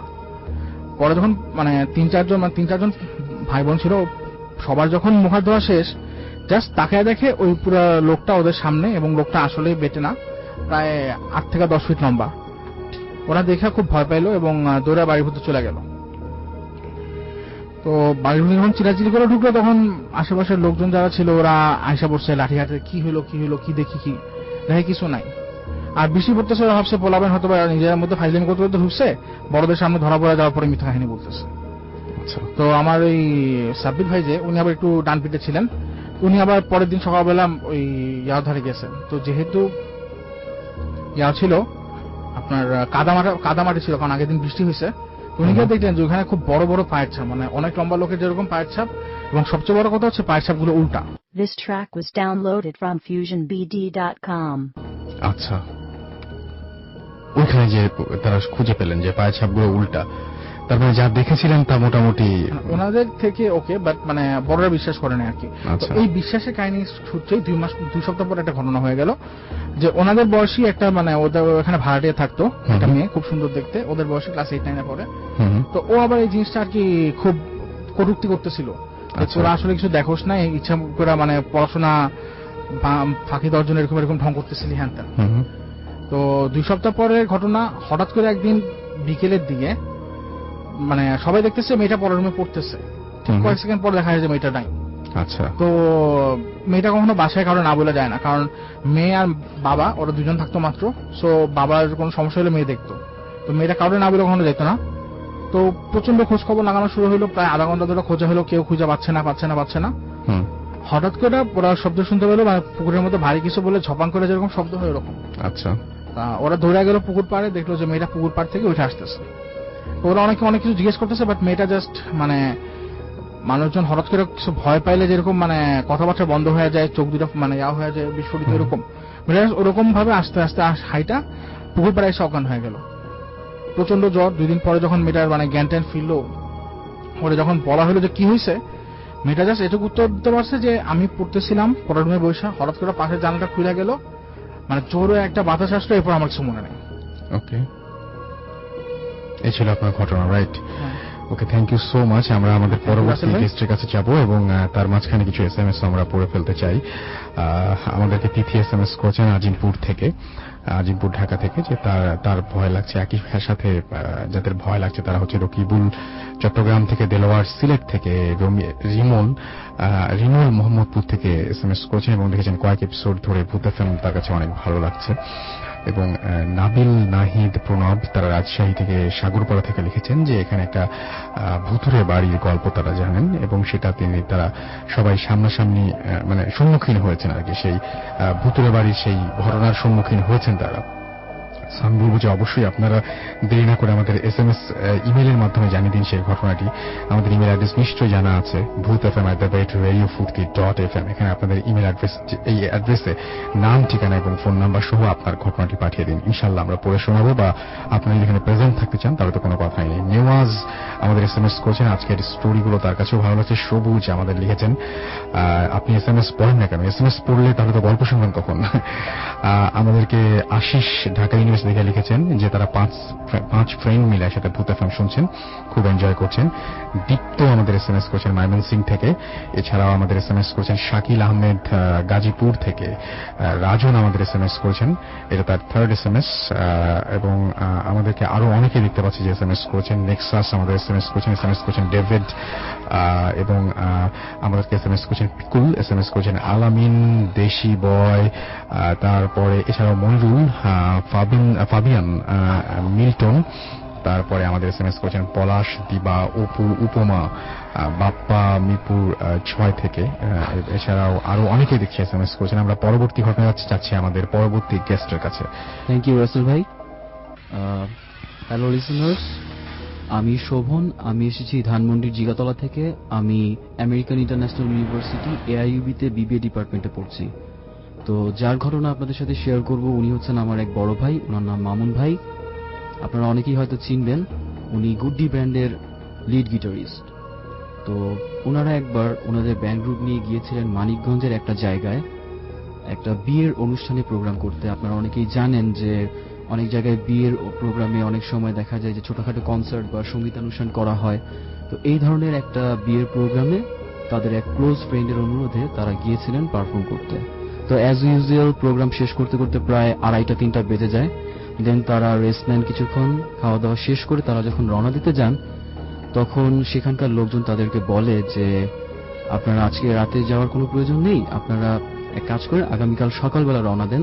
এখানে বাইরে থেকে যারা আসে তারা অনেক সময় ভয় টয় পান রাতের বেলা, সো আপনারা আজকে রাতটা থেকে যান। বাট তারা আসলে থাকতে সেখানে রাজি হয় না, কারণ তাদের সাথে কিছু দুজন ফিমেল সিঙ্গার ছিলেন এবং তারা সেখানে একটা গাড়ি নিয়ে গিয়েছিলেন। সো রাতের বেলা যেতে কোনো প্রবলেম হবে না এই ভেবে তারা সেখান থেকে রওনা দেন। তো জায়গাটা ছিল মানিকগঞ্জের নদীটা পার হয়ে বেশ ভেতরের দিকে একটা জায়গা। তো সেখান থেকে তারা যখন রওনা করলেন, গাড়িতে উঠলেন। গাড়িটা এলাকা থেকে বের হয়ে হাইওয়েতে উঠতে একটা কালভার্টের মতন একটা ব্রিজ পড়ে মাঝখানে, তো সেটা পার হয়ে তারপর হাইওয়েতে উঠতে হয়। তো তারা বেশ গল্পগুজব করতে করতে যাচ্ছিলেন।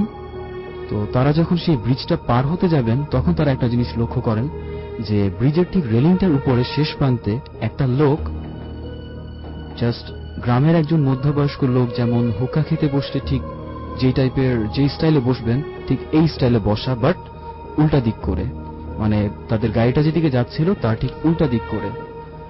তো তারা সবাই ইয়ং এজের গল্পগুজব করতে করতে যাচ্ছিলেন। তো মাঝখানে একজন যে রেজা ভাই, ওনাদের যে ভোকাল, মেল ভোকাল, তো উনি হঠাৎ একটা দুষ্টামি করে একটা কথা বলে বসেন যে কি ভাই এত রাতে আপনি এখানে কি করছেন, কি আত্মহত্যা করতে চাচ্ছেন বা সুইসাইড করতে যাচ্ছেন, এরকম টাইপের একটা দুষ্টামি করে বসে। তো তখন তাদের যে ড্রাইভারটা ছিল উনি ছিলেন বেশ এক্সপেরিয়েন্সড, বা উনি রাত বিরাতে অনেক জায়গায় গাড়ি চালান। সো উনি ব্যাপারটা বুঝে ওনাকে চুপ করিয়ে দিলেন এবং বললেন যে দেখেন মামা, আপনারা এত রাতে একটা লোক এখানে বসে আছে, এটা হয়তো অন্য কিছু হতে পারে, আপনারা কেউ কিছু বলেন না। বাট ততক্ষণে হয়তো ঘটনাটা ঘটে যায়। তো তারা যখন পেছনে তাকান তখন হলো সেই লোকটাকে দেখতে পান না, একদম 1 সেকেন্ডে লোকটা উধাও হয়ে যায়। তো যাই হোক, তারা ব্যাপারটা ইগনোর করে যায়। দেন গাড়ি চলছে। ঠিক 5-7 মিনিট পর তারা আরেকটা জিনিস লক্ষ্য করেন যে সেই লোকটি তাদের গাড়ির ঠিক সামনে জাস্ট অ্যাজ নর্মাল হেঁটে যাচ্ছে, বাট গাড়ির স্পিড তখন প্রায় 100 আপ। সো ব্যাপারটা তাদের সবার মাঝখানে একটু খটকা লাগে যে এরকম একটা গাড়ি স্পিডের সামনে একটা লোক নর্মালি হেঁটে যাচ্ছে, দ্যাট ইজ ইম্পসিবল। সো এটা কিছু বুঝে ওঠার আগেই লোকটা ওখান থেকে উধাও হয়ে যায় আবার। তো তারা ব্যাপারটা আবার জাস্ট হালকা করে নেয়। আবারও কিছুক্ষণ পর সেম ঘটনা, দেখে যে লোকটা গাড়ির সামনে দিয়ে হেঁটে যাচ্ছে। তো তখন সেই ড্রাইভারটাই আবার বলে ওঠে যে মামা, আমরা মনে হয় বেশ একটা বিপদের মধ্যে আছি, আমাদের খুব তাড়াতাড়ি এখান থেকে যেতে হবে, আপনারা যে যা দোয়া দরুদ পড়তে থাকেন, আমাদের এখান থেকে খুব তাড়াতাড়ি বের হতে হবে। তো তারা দোয়া দরুদ পড়তে থাকে এবং এক সময় আবার ঠিক 2-3 মিনিট পর লোকটা ওখান থেকে উধাও হয়ে যায়। দেন তার কিছুক্ষণ পরে তারা আরেকটা জিনিস খেয়াল করেন, যেটা দেখে তারা খুব ভয় পেয়ে যায়। সেটা হচ্ছে যে গাড়ি চলছিল, বাট কোন একটা অদ্ভুত কারণে মনে হচ্ছিল যে গাড়িটা খুব লোড হয়ে গেছে, গাড়িটা আস্তে আস্তে স্লো হয়ে যাচ্ছে। হ্যাঁ, তখন ড্রাইভার, উনি মামুন ভাই পাশেই ছিলেন, ড্রাইভারের পাশের সিটে। তো উনি বলছেন যে কি ব্যাপার, তুমি গাড়ি স্লো করছো কেন বা থামাচ্ছ কেন, তুমি না বললে এখানে ঝামেলা আছে, সো তুমি তাড়াতাড়ি চালাও। সে তখন জানালো যে গাড়ি ফুল পিকআপে আছে এবং গাড়ির স্পিড প্রায় 120, বাট কোনোভাবেই গাড়িটা মনে হচ্ছে যে চলছে না বা আস্তে আস্তে থেমে যাচ্ছে, গাড়িটা কোনো কারণে ওভারলোড, খুব ভার হয়ে আছে। তো এই সময় তারা যখন এগুলা নিয়ে কথা বলছিল, এই সময় পেছনেই থেকে একজন বলে উঠলেন যে মামুন ভাই একটু এদিকে পেছনে দেখবেন, এটা কি। তো মামুন ভাই যখন পেছনে তাকালেন তখন দেখে তার ভয়ে গা শিউরে উঠল যে ওই লোকটি তাদের গাড়ির ভেতরে, এবং তাদের মাঝখানে যে ফিমেল ভোকালটা বসেছিলেন ঠিক তার কোলের উপর, এবং ঠিক ওই ব্রিজটার উপরে, রেলিংটার উপরে ওই লোকটা যে স্টাইলে বসা ছিল তার কোলের উপর ঠিক সেই স্টাইলে বসা, এবং মেয়েটার শরীর অস্বাভাবিক রকমের থরথর করে কাঁপছে। এটা দেখে গাড়ির সবার অবস্থা খুব ভীষণ খারাপ, তারা ভীষণ ভয় পাচ্ছে, কি করবে কেউ কিছু বুঝতে পারছে না। তো এরকম করতে করতে হঠাৎ আবার লোকটা উধাও হয়ে যায়, বাট স্টিল মেয়েটার শরীর ওভাবে কাঁপতে থাকে। তো তারা যেহেতু এরকম কোনো এক্সপিরিয়েন্স এর আগে কখনো করেনি, সো তারা সবাই বুঝতে পারছিল না কি করবে।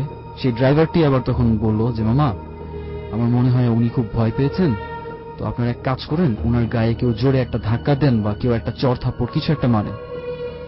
তো এই কথা শুনে মামুন ভাই, পেছনে রেজা ভাই ছিলেন, তো ওনাকে বললেন যে রেজা তুমি ওকে কিছু একটা করো।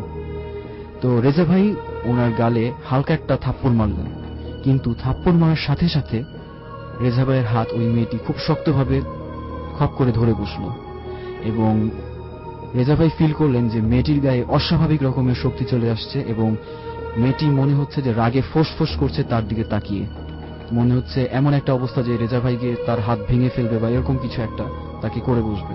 তো রেজা ভাই তো যন্ত্রণায় কাতরাচ্ছেন যে মামুন ভাই ও তো আমার হাত ভেঙে ফেললো, ওকে বাঁচান, আমাকে বাঁচান, ওর হাত থেকে আমাকে বাঁচান, ওর হাত তো ছুটছে না।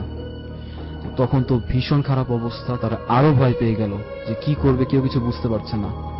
তখন আবার সেই ড্রাইভারটি তাদেরকে সাহায্য করলো।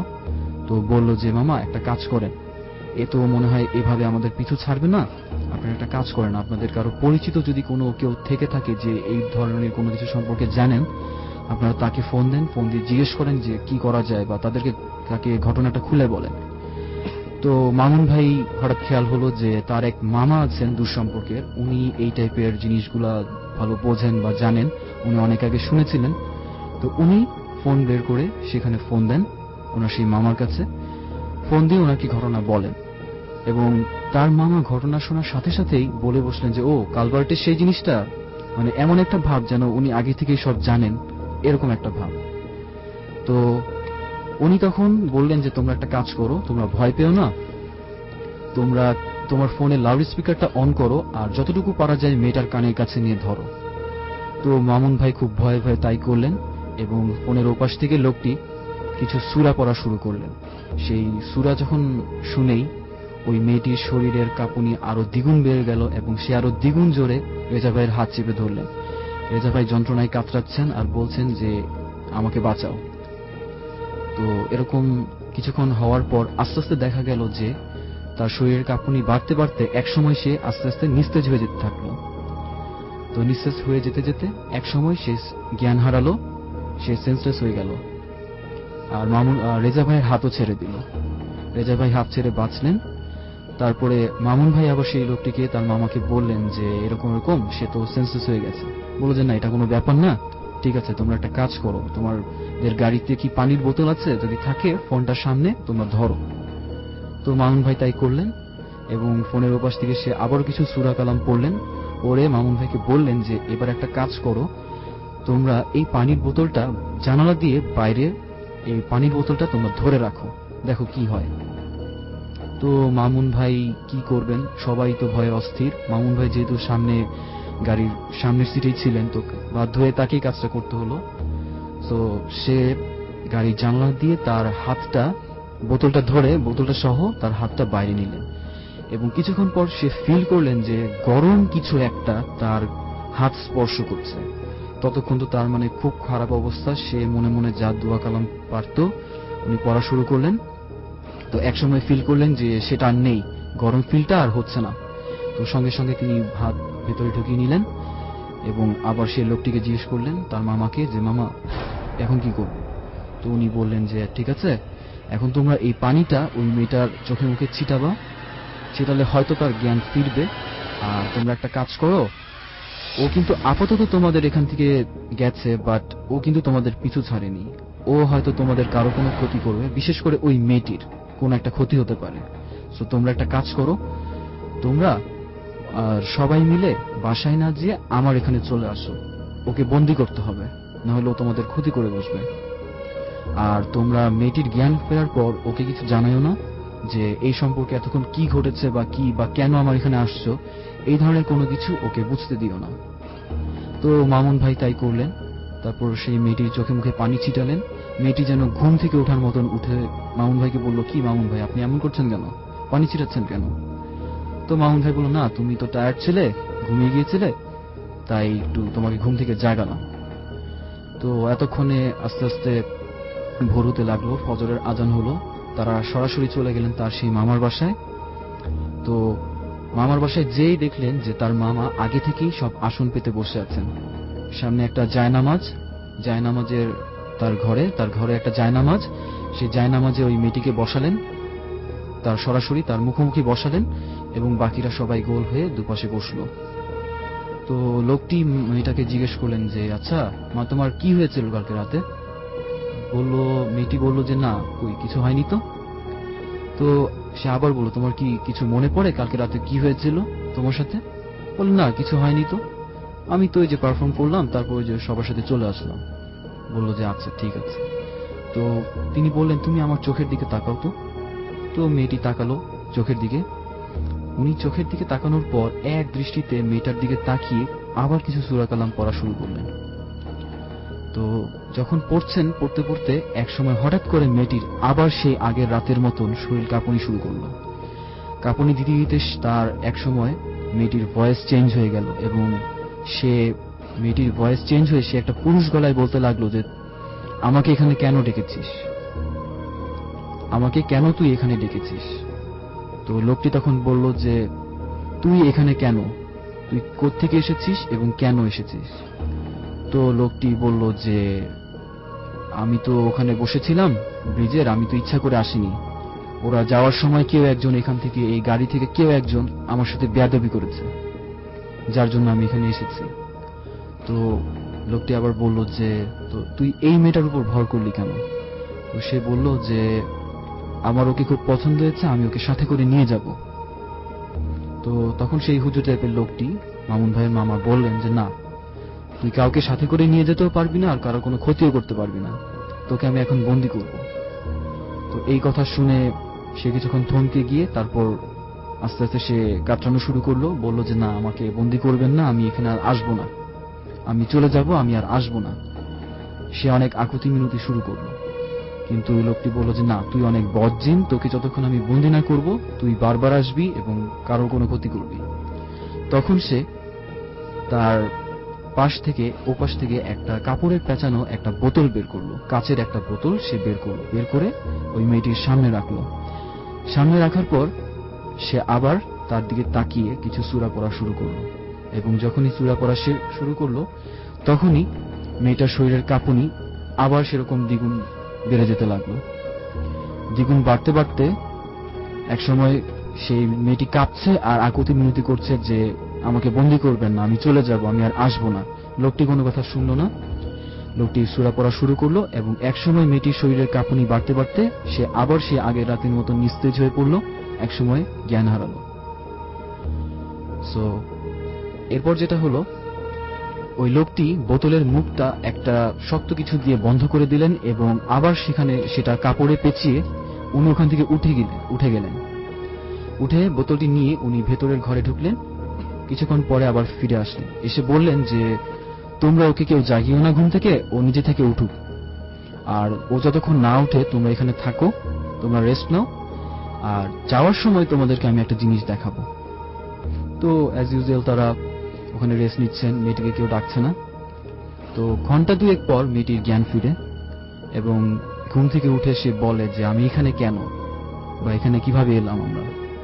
তো মামুন ভাই বললেন যে না, আমরা এখান দিয়ে আসলে যাচ্ছিলাম, পথে আমার এক মামার বাড়ি পড়ে, ভাবলাম যে মামার বাড়িতে ঘুরে যাই, তুমি ঘুমিয়ে গিয়েছিলে, তো এখন তুমি উঠলে। তো মেয়েটি বলল ঠিক আছে। তো তারপর তারা কিছু হালকা নাস্তা টাস্তা করে যখন যাবে, রওনা করবে, গাড়িতে উঠবে, তো লোকটি তার সেই মামুন ভাই সেই মামা উনি আবার আসলেন, এসে বললেন তোমরা যাচ্ছ, ঠিক আছে, তোমাদেরকে বলেছিলাম না একটা জিনিস দেখাবো, একটু দাঁড়াও। উনি ভেতরে গেলেন, ভেতর থেকে সেই কাপড়ে পেঁচানো বোতলটা নিয়ে আসলেন, নিয়ে এসে সবার সামনে ধরলেন, ওই মেয়েটির সামনে। তো মেয়েটিকে বললেন দেখো তো এটা কি। মেয়েটি দেখার সাথে সাথে আবার একটা চিৎকার দিয়ে বসলো যে এটা কি, এটা কিভাবে সম্ভব, এই লোকটা এখানে আসলো কি করে, এই লোকটা তো আমি দেখেছিলাম গতকালকে রাতে ওই ব্রিজের উপর বসা, এই লোকটা এখানে কিভাবে আসলো। মানে বোতলের মধ্যে আর কি। হ্যাঁ, বোতলের মধ্যে। বাট সবচেয়ে আশ্চর্য ব্যাপার এটাই যে ওই বোতলের মধ্যে কি ছিল, ওই লোকটি যে ছিল এটা ওই মেয়েটি ছাড়া বাকি যারা ছিল ওরা কেউ দেখতে পায়নি, শুধু এই মেয়েটি দেখতে পেয়েছিল। তো এই দেখে তো তার খুব খারাপ অবস্থা। তারপর তারা সেখান থেকে চলে আসে। এরপর কিছুদিন তারা শো করতে পারেনি, অনেকদিন তারা বাসা থেকেও বের হয়নি ভয়ে। তো তারপর আস্তে আস্তে সব ব্যাপারগুলো নর্মাল হতে লাগলো। এই ছিল রাসেল ভাই আমার। Thank you so much. আমাদের কাছে বেশ কিছু এসএমএস আছে, এসএমএস গুলো পড়ে ফেলতে হবে। অপু সুমন আমাদের এসএমএস করেছেন কীর্তি পাশা থেকে, যে উই লাভ ভূত এফএম। বিল্লাল ফার্মগেট থেকে আমাদের এসএমএস করেছেন, আজকের ভূত এফএম শুনে আমার খুব ভালো লাগছে। এটা আমার ভূত এফএম এর প্রথম এসএমএস। আরিফুল দৌলতপুর কুষ্টিয়া থেকে লিখেছেন, রাসেল ভাই ভূত এফএম শুনতে খুব ভালো লাগছে, আবার ভয়ও লাগছে, ভয়ও করছে, আমি প্রথম আজকে এসএমএস পাঠালাম। রাতুল আমাদের এসএমএস করেছেন এবং তিনি বলেছেন যে ভাই 2 days আচ্ছা আচ্ছা আজকের ঘটনাগুলো তার কাছে অনেক বেশি ভালো লাগছে। ইথিকাল SMS করেছেন, তিনি ভূত FM অনেক বড় ফ্যান, সেটা জানিয়েছেন। রৌনক আমাদের SMS করেছেন, নরসিংদী থেকে এক একটা ভূত FM শুনছেন এবং তিনি ভূত FM অনেক বেশি পছন্দ করেন। জাফরিন আমাদের উত্তরা থেকে লিখেছেন যে তোমাকে লিখছি এটা প্রথম এবং ভয়টা অনেক জমেছে এবং আজকে শুনছি মনে হচ্ছে কিছু একটা দেখবো আজ। আচ্ছা দেখলেই তো ভালো হবে, একটা ঘটনা, নতুন একটা ঘটনা আমরা পাবো আগামী সপ্তাহে ইনশাল্লাহ। রিচি চৌধুরী আচল মতিঝিল থেকে আমাদের লিখেছেন, রাসেল ভাই আমার মেসেজ পড়ো না কেন? আমি রিচি চৌধুরী আপনি রেগুলার SMS করেন এবং আপনার SMS আমি এর আগে পড়েছি, এটা আমার মনে আছে। আজ আমার বোনের বিয়ে, বোনটা বোনটা চলে যাওয়ায় কষ্ট লাগছে, তবুও ভূত FM শুনছি 7 জন মিলে। হৃদয় আনিস ময়মনসিং থেকে SMS টি পাঠিয়েছেন। সঞ্জিদা আমাদের জিগাতলা থেকে SMS পাঠিয়েছেন, এই প্রথম তিনি SMS করলেন, প্লিজ পড়বেন, আমি পড়ে ফেললাম। এছাড়াও হাসান ভাই আমাদের SMS করেছেন এবং লিখেছেন যে SMS কি পড়া হবে না? আপনার কি মনে হয় পড়া হলো তো? এছাড়াও মিঠি উত্তরা থেকে লিখেছেন যে this is my second SMS, আজকের ঘটনাগুলো বেশ ভালো লাগছে। আমার ভাইয়া যখন ইন্ডিয়াতে পড়তো তখন ওর সাথে ভৌতিক ঘটনা ঘটেছিল, সেই ঘটনাটি আমাদের পাঠিয়ে দিন bhootfm@radiofuርቲ.fm এ। নিপা ময়মনসিং থেকে লিখেছেন, ভাইয়া আমি আর আমার হাজবেন্ড ভূত FM শুনছি, খুব ভয় লাগছে, SMSটা পড়লে খুশি হব। আমি আপনার SMS পড়ে ফেললাম। শাওন চট্টগ্রাম থেকে লিখেছেন, রাসেল ভাই আমি ভয়ে কাঁপছি আর আমার গার্লফ্রেন্ড ও ভয়ে চুপ হয়ে গেছে। এই ছিল SMS। আরো কিছু SMS আমরা পড়বো ইনশাআল্লাহ একটু পরেই। আমরা একটা ছোট্ট ব্রেক নিব। মিন টাইম আমাদের SMS পাঠান, লিখে ফেলুন SHOUT শাউট স্পেস আপনার নাম স্পেস আপনার মেসেজ পাঠিয়ে দিন 9840 নম্বরে, আপনার এয়ারটেল নাম্বার থেকে বা অন্য যে কোনো নাম্বার থেকে। একটা ব্রেকের পর নতুন গেস্ট নিয়ে ফিরে আসছি। স্টে টিউনড রেডিও ফুর্তি এন্ড ডোন্ট স্টপ দ্য ফুর্তি। This track was downloaded from FusionBD.com.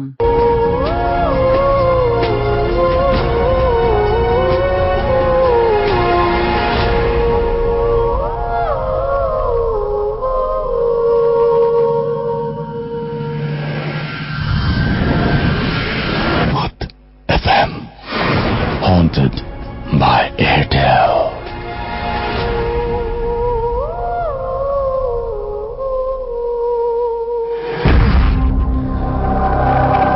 শুনছেন সবসময় রেডিও ফুর্তি, ঘুরিতে সময় রাত 1:15 আর চলছে ভূত FM হাউন্টেড বাই এয়ারটেল। আমি রাসেল আছি আপনাদের সাথে এবং আমার সাথে রয়েছে মাসুম এবং আজকের অতিথিরা। আরো একবার জানিয়ে দিই, যদি আপনারা কেউ আনফরচুনেটলি আজকের এপিসোডটি মিস করে ফেলেন তাহলে আরো একবার সেটা শোনার সুযোগ রয়েছে, বা আরো একবার যদি শুনতে চান সেটা শোনার সুযোগ রয়েছে। যেটা আপনাকে করতে হবে, আপনার এয়ারটেল নাম্বার থেকে ডায়াল করতে হবে 4040, সিলেক্ট করতে হবে চ্যানেল 22 এবং তারপরে দেখবেন যে একের পর এক বিভিন্ন এপিসোডের অপশনগুলো আপনাকে দেওয়া হচ্ছে এবং যে এপিসোডটি আপনি মিস করেছেন সেই এপিসোডটি বা যে এপিসোডটি আপনি পুনরায় শুনতে চান সেই এপিসোডটি আপনি আরো একবার শুনতে পারবেন। এন্ড ভূত FM যে টিউনটা রয়েছে যেটা এখন প্লে করা হচ্ছে, এই টিউনটি আপনি আপনার মাই টিউন হিসেবে বা কলার টিউন হিসেবে সেট করে ফেলতে পারেন। এন্ড ভূত FM টিউন কোড ইজ 92125 এবং আপনি এটা অ্যাক্টিভেট করতে পারেন জাস্ট একটা SMS পাঠিয়ে। মোবাইলের মেসেজ এখানে গিয়ে টাইপ করুন CT স্পেস দিয়ে টাইপ করুন 92125 এবং এটা পাঠিয়ে দিন 3123 নাম্বারে। দেখবেন যে এই টিউনটি আপনার টিউন হয়ে গেছে। এই ছিল সমস্ত ব্যাপার স্যাপার। আর যারা SMS করতে চান এই মুহূর্তে জয়েন করলেন তাদেরকে বলি, মোবাইলের মেসেজ এখানে গিয়ে টাইপ করুন SHOUT শাউট স্পেস আপনার নাম স্পেস আপনার মেসেজ পাঠিয়ে দিন 9840 নাম্বারে, আপনার এয়ারটেল নাম্বার থেকে বা অন্য যে কোনো নাম্বার থেকে। চলে যাচ্ছি আমরা পরবর্তী ঘটনায়। আমাদের সঙ্গে আরো একজন গেস্ট রয়েছেন, সেই গেস্টের ঘটনা শুনবো আমরা। আমাদের সঙ্গে রয়েছে, আপনার নামটা একটু বলবেন এবং কোথা থেকে এসেছেন? হ্যালো, আমার নাম মনির, টাঙ্গাইল থেকে রাথুরে গ্রাম। ওকে, শুনি আপনার ঘটনা। আমার গ্রামে তো আমার বাড়ি থেকে 2-3 মিনিট লাগে যাইতে, ওখানে একটা কবরস্থান আছে। ওকে, কবরস্থান থেকে ওই কবরস্থানের পাশ দিয়ে একটা রাস্তা আছে, ওই রাস্তা দিয়ে মানুষ যাতায়াত করে এবং কি কবরস্থানের ওই পূর্ব পাশে যে মানুষ বসবাস করে সে পাড়াটার নাম হলো চরপাড়া। তো ওখানকার একটা লোক সম্পর্কে চাচা হয় আর কি। তো উনি একদিন দিনের বেলা 12:30টার দিকে যাইতেছে কবরস্থানের পাশ দিয়ে, হঠাৎ করে মানে উনি চোখে পড়ে গেছে আর কি। রাস্তার মধ্যে একদম বিশৃঙ্খলা চেহারা, হাত পাও একদম ভাঙ্গা লেংরা, মানে একদম বলতে গেলে কি জঙ্গি যেরকম চেহারা আর কি, তো ওরকম সে আছে। তো উনি কি করছে, পাশ কাটায় চলে গেছে আর কি। মনে ভয় পাইছে, কারোর কাছে কোনো কথা বলতে পারে নাই, একদম চুপচাপ বাসায় চলে গেছে। বাসায় চলে যাওয়ার পরে ওই দিন থেকে মানে উনি যে ঘরে শুয়ে আছে তারপর থেকে আর উনি উঠতে পারেনি। 1 সপ্তাহ পর তো উনি মানে মৃত্যু হয়েছে, মারা গেছে। তো মারা গেছে, ওনাকে আবার ওই রাস্তার পাশেই ওনার নিজস্ব জায়গায় কবর দেওয়া হয়েছে। তো ওই কবর দেওয়ার পর ওই এলাকার মানুষের অনেক সমস্যা হয়ে গেছে, মানে ওদিক দিয়ে যাওয়া আসা করে যখন তখনই মানে অনেক আওয়াজ হয়, মানে বিশৃঙ্খলা তৈরি হয়ে যায়, তখন মানে ওনারা খুব ভয় পায়। তো ওই কবর থেকে আমার আরো 3 মিনিট লাগে যাইতে। আমার একটা পানি শেষ মোটর আছে, তো এরই খেতে পানি দেওয়া লাগে। আমি আর আমার এক ফ্রেন্ড নাম জুয়েল, দুজনে পানি দিই। তো ওই আমার জুয়েল যে ফ্রেন্ড, উনি একটু ভীতু মানুষ, সন্ধ্যা হলে আর কি যায় না, মানে একা যাইতে পারে না। তখন ওই আমাকে যে নিয়ে আসার লাগে ওখান থেকে, ওর বাড়ি থেকে। তো একদিন কি হলো, সন্ধ্যা 7টা বাজে, তো আমি ওনাকে আনার জন্য ওই বাড়ির দিকে যাইতেছি। ঠিক ওই কবরের কাছে যখন আসছি তখন একটা শব্দ আসলো যেই দাঁড়াও। তো আমি দাঁড়াই নাই, তো আমি হাঁটতেছি। 2-3 মিনিট পর হাঁটার পর তো আবার শব্দ আসছে যেই তুমি দাঁড়াও। তো আমি তবুও দাঁড়াই নেই, আবার হাঁটতেছি। তখন আবার একটু বেশি জোরে চিল্লার বলতেছে যে তুমি দাঁড়াও না কেন, তোমাকে আমি দাঁড়ানোর জন্য বলতেছি। তখন আমি দাঁড়াই গেলাম। দাঁড়াই পিছনের দিকে তাকাই, দেখি ঠিক ওই কবরে থেকে এরকম এক বিশৃঙ্খলা চেহারা, মানে একদম মাংস যেগুলা মানে পচে গেলে যেরকম হয় আর কি, এরকম গলে গলে পড়তেছে। তো কবরে থেকে উঠে আসতেছে। আমি তো দেখে অনেক ভয় পেয়ে গেলাম। জাস্ট আমার মুখে কোনো কথায় ভাষাই ছিল না, একদম অবাক দৃষ্টিতে তাকাই আছি শুধু।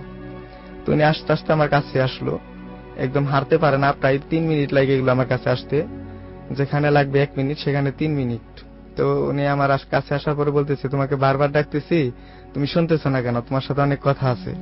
তো আমি বললাম, আমি তোমাকে চিনি না, তোমার সাথে আমার কিসের কথা, আর তোমার কোনোদিন দেখি নাই। তো উনি বলতেছে, তোকে আমি চিনি, তোর সাথে আমার কথা আছে, তো চল তুই কই যাবি। তা আমি বলছি, আমার এরকম ফ্রেন্ডের কাছে যাচ্ছি, ফ্রেন্ডের বাসায়, ওনাকে আনার জন্য। তুমি কই যাবে? তো বলছে যে আমি কবরস্থান থাকি, ওখান থেকে আমি এখানে আসছি, এই লোকটাকে আমি মারছি, তো তারপর আমি এখানেই থাকি। কবরস্থানে থাকা তো অনেক নিষেধ আছে, তো আমি এখানে থাকি, কিন্তু আমি প্রতি বছর একজন করে মানুষ আমি খাবো। তো আমি মনে মনে ভয় পেয়ে গেলাম যে আমাকেও খাবে মনে হয়। তো উনি তাও করলেন না, তো বলতেছে যে তুমি হাঁটো, আমিও তোমার সাথে যাব। আমি তো অনেক ভয় পেয়ে গেছি, একদম মানে বলে প্রকাশ করতে পারবো না কিরকম ভয় পাইছিলাম তখন। তো আমি সাথে হাঁটতেছি। তো কবরস্থানের ওখানে যাইতে 6 মিনিট লাগবে, আর 1 মিনিট আগে আমি বাম দিকে চলে যাব, আর ও সোজা চলে যাবে আর কি। তো হাঁটতেছি, হাঁটতে হাঁটতে আর বলতেছে যে ওই পাশেই, মানে কবরের পাশেই 2 মিনিট লাগবে একটা বাড়িতে যাইতে। তো ওই বাড়ি একটা ছেলে ক্লাস 9-এ পড়ে। তো ওই ছেলেটাকেও একদিন ওরকম দুপুরবেলা আসার সময় এই কবরস্থান থেকে ভয় পাইছে। তো এরকম ভাবে ও যেরকম ভাবে ওই লোকটা মারা গেছে ঠিক ওরকম ভাবেই ভয় পাইছে। ভয় যাওয়ার পর ও একই অবস্থায় মানে ঘরে পড়ে আছে 7 দিন। 7 দিন পর তো আমাকে ও বলছে যে আমি ওই মেয়ে ছেলেটাকে মানে মাইরে ফেলাবো। তা আমি কিছু বলি নাই কাউকে, শুই না চুপচাপ আছি আর কি, কারো কাছে কোনো কিছু বলি নাই। তো উনি 7 দিন পর ওনাকেও খাইছে। তারপর উনি আমাকে তখন আরেকটা কথা বলছিল যে আরেকটা মহিলা, তা আমি যে মোটর চালাই, মোটরের পূর্ব পাশে বাড়ি, তো উনি কেসুর বউ আর কি। মেয়েটাও এই অনেক সুন্দর ছিল আগে, যখন কিনা বউ ছিল। তো এখন মানে একটু বয়স হয়ে গেছে, তো কিন্তু বউ কালান থেকেই মানে ও ন্যাংরা হয়ে গেছে একদম। যেরকম ও যেরকম ভাবে হাঁটে, ওই মহিলাটাও ওরকম ভাবেই হাঁটে। ওই কোন জায়গায় যাইতে গেলে 8-10 বার হয়তো বা হাঁচার খায়, তা আবার উঠে আবার হাঁটে লাঠি ভর করে, এরকম ভাবে চলাফেরা অনেক কষ্ট হয়। আমরা দেখি আর কি, তা আমরা জানি না যে ওনার কি সমস্যা। তো ওই ন্যাংরাই আমাকে বলছিল ওই জিনিসটাই, যে আমি ওনাকেও ধরছি, তো এখন এই জিন্নার ছেলে এই যে ক্লাস 9-এ পড়ে, ওকে খাইলাম, তো এখন বাকি আছে ওকে এই যে আগামী চৈত্র মাসে মানে ওকে আমি খাবো, মানে ওকে মাইরে ফেলাবো আর কি, খাওয়া অর্থাৎ মানে মাইরে ফেলাবো। তো আমি শুই না, তারপরে ও কার কাছে বলি নাই। তো এরকম ভাবে ওই কবরস্থানের 1 মিনিট আগে তো সোজা চলে গেল, আমি বন্ধুর ওখানে গেলাম, যার পর বাসায় যেতাম পড়ে গেলাম আর কি। তো ওরা মাথায় পানি দিল, তারপরে পানি আমার চোখে মুখে আমি নিজেই দিলাম। তো আমি ভালো হলাম। ভালো হওয়ার পরে তো বন্ধুকে ওদেরকে সবাইকে বললাম। তো অ্যাকচুয়ালি একটা কথা, মানে আমার উপরে আল্লাহ পাক এরকম একটা চোখের মধ্যে দৃষ্টি দিয়ে দিছে, মানে কোনো খারাপ জিনিস থাকলে যেখানেই থাক আমার চোখে পড়ে যায়, এটাই হলো মেইন কারণ। তো এবং কি ওনারা আমার সাথে কথা বলার জন্য চেষ্টা করে। মানে আপনি যে বলছেন যে আপনার চোখে পড়ে যায়, সেটা প্রমাণ আমরা একটু পরে দিব। আমাদের আরেকজন আছেন, তার সাথে কথা বলে আপনারা বুঝতে পারবেন উনি কেন এই কথাটা বলছেন। আরেকটা এর মাঝে একটা কথা বলি, যে আমি যেখানে যে বুথ এফএম আসছি, এই কথা না বললে নয়, তাহলে না বললে আমি দোষী হব। কারণ এখানে আমি যখন এই নিচে আসি তখন লিফট চলে না, আয়নার বলতেছে 8 তলা হেঁটে যেতে হবে। তা আমি 4 তলা থেকেই আমি একটা এই উপভোগ করতে পারি, যেহেতু আমার চোখে পড়ে এখানে কিছু একটা আছে। যখন 6 তলায় আসি তখন আরো স্পষ্ট ভাবে বুঝতে পারি, 7 তলায় আসি তখন আরো ভালোভাবে বুঝতে পারি, 8 তলায় এসে দেখি সে আমার সামনে বসা। কিন্তু উনি এখানে কিভাবে আসছে, ওই বুথ এফএম যখন চালু হয়েছে অনেকদিন পর একটা লোক এখানে এসেছিল ওই গল্প বলার জন্য আমার মতোই। তো ওনার সাথে আর কি জিনিসটা আসছে, তো উনি লোকটা চলে গেছে কিন্তু জিনিসটা যায় নাই, ওর এখানে ভালো লাগছে, সে এখানে আছে, এখন পর্যন্ত এখানেই আছে। এই যে আমরা বলতেছি কথা সে শুনতেছে, এবং কি জিনিসটা এখানে থাকে। এখানকার যে ভাইরা এই অনুষ্ঠান এই করে স্থাপন করে, এরা জানে কিনা যায় সঠিক আমি বলতে পারবো না, কিন্তু আমার চোখে পড়লো এই কারণে বললাম, তো মাইন্ড করেন না। না ওকে, আপনি আপনার ঘটনায় জানান। আচ্ছা, ঠিক আছে। তো এই 1 মাস পর মানে আমি এই যে কোনো একটা কারণে এক জায়গায় বেড়াইতে গেলাম, আইসা শুনি মানে ওই কেসুর বউটা মারা গেছে। তো মারা যাওয়ার পর তা আমাকে অনেক রিকোয়েস্ট করছিল মারা যাওয়ার আগে যে তুমি এই কাজটা একটু করো, তুমি চিকিৎসা করো, এটা করো। আমি কিন্তু করি না, আমি কিন্তু চিকিৎসা করি না, মেইন কথা যেটা। তো উনি বলছিল, তারপর আমি কিছু করি নাই। তাই সে শুনি যে উনি মারা গেছে। তো মারা যাওয়ার পর তার কিছুদিন পর থেকে নতুন বছর শুরু হলো। নতুন বছর তো আবার আরেকজন ধরবে, এটা আমি জানি। তো হঠাৎ করে দেখি আমার এই যে ফ্রেন্ডের বাড়িতে গেছিলাম, ওই ফ্রেন্ডের বোন অনেক সুন্দরী, এমনি তার নাম তানিয়া। তো ওনাকে উপরে মানে 3 দিন যাবৎ খাইতে পারতেছে না, জ্বর, পেট ব্যথা, মাথা ব্যথা। তো আমাকে আমার ওই বন্ধু ফোন দেয় যে তুমি কোথায় আছো, তুমি আমাদের বাড়িতে আসো। তো আমি যাই, দেখি এরকম অবস্থা। তো আমি তো দেখেই মানে বুঝতে পারছি যে তো নেংরায় ধরছি ওকে। তারপর আমি সরাসরি দেরি না করে আমি ওই রাত্রেই গুরুস্থানে যাই, সাথে একজন লোক নিয়ে গেছিলাম। তো যাওয়ার পর আমি গুরুস্থানে সরাসরি ল্যাংলার সাথে কথা বলি যে তুমি এই মেয়েটাকে কি কেন ধরছো, এই কাজ কেন করছো, এটা অনবিহিত এরকম মেয়ে এবার এসএসসি পরীক্ষা দেবে, আর এসএসসি পরীক্ষা টেস্ট চলতেছে, তখন কি অবস্থা। পরে বলতেছে যে আমি এই মেয়েটাকে খাবো। আমি বলছি না, তুমি এই মেয়েটাকে খাইতে পারবা না, তুমি কি চাও সেটা বলো। তো বলছে যে আমাকে খাওয়ান দিতে হইব এবং কি এখানে একটা আস্তানা করে দেওয়া লাগবে। আমি বলছি যে আস্তানা তো করে দিতে পারবো না, আমি মানুষের কাছে বলবো, আমি ছোট মানুষ, কেউ বিশ্বাস করবে কিনা জানি না, কিন্তু তোমাকে আমি খাওয়ান দিব, তুমি এই মেয়েটাকে কোনো ক্ষতি করতে পারবা না। তো আমার কথা রাজি হয়েছে। তো আইসা আমি ওই মেয়েটাকে শরীর বন্দনা করে দিলাম। তারপরে 3 দিন পরে আমি ওকে খাওয়ান দিলাম মিষ্টি, দই, দুধ আর হলো কলা। খাওয়ান দেওয়ার পর তারপর থেকে মেয়ে সুস্থ হয়ে গেছে 3 দিন পরে। তো এখন সে ভালো আছে, কিন্তু মাঝে মধ্যে মাথা ব্যথা করে, আমার কাছে বলে। আমি বলি মাথা ব্যথা করলে আমার কাছে ফোন করে, আমি বলে দিই ঠিক আছে, সমস্যা হবে না, আল্লাহর রহমতে তারপরে ছেড়ে যায়। তো অরিজিনাল আমি কোনো কবিরাজ না, এটাই আমার গল্প ছিল। তো পরবর্তীতে আরেকটা বলার। ঠিক আছে, আমরা যদি সময় পাই তাহলে আমরা আবারও চলে আসবো। আমরা ছোট্ট একটা বিরতি নিচ্ছি। তার আগে আপনার কিছু SMS পড়ে ফেলতে চাই। আমাদেরকে মেরাজ খান মাহাদীপুর থেকে লিখেছেন, মাহাদীপুর তেলিকান্দি থেকে লিখেছেন যে শুনতে খুব ভয় লাগছে, আমার SMS পড়ো না কেন রাসেল ভাই। আচ্ছা, হাতে গোনা কয়েকটা SMS পড়ো কেন না। হাতে গোনা কয়েকটা SMS না পড়লে যদি সবগুলো পড়তে শুরু করি তাহলে ঘটনার বলা হবে না। ঐশী আমাদের লিখেছেন মিরপুর থেকে যে আজকের ঘটনাগুলো খুব তার কাছে ইন্টারেস্টিং লাগছে। আমাদেরকে একই কথা বলেছেন টুম্পা, তাদের কাছেও ভালো লাগছে, এবং আমাদেরকে SMS করেছেন AM লিখেছে। আচ্ছা, আমি একটু আগে বাথরুমে গিয়েছিলাম, জানালা দিয়ে কি যেন দেখলাম, আমি এত ভয় পেয়েছি যে কাঁথা মুড়ি দিয়ে ভূত FM শুনছি। নামটা লিখেননি তিনি। বিলাস আমাদের SMS করেছেন, রাসেল ভাই ভূত FM শুনছি, ভয় লাগছে, লাইট অফ ছিল, ভয়ে লাইট অন করতে বাধ্য হলাম।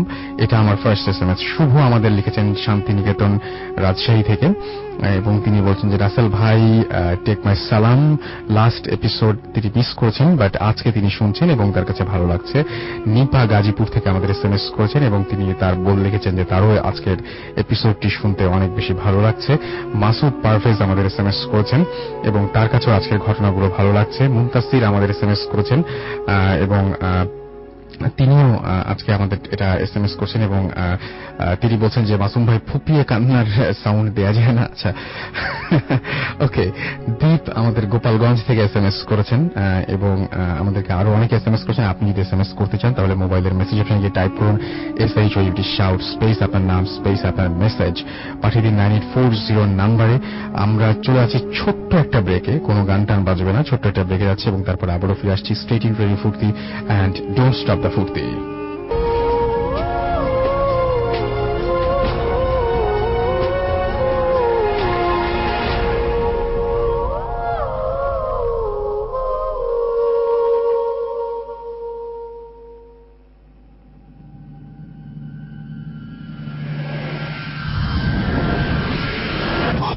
FM, haunted by Airtel.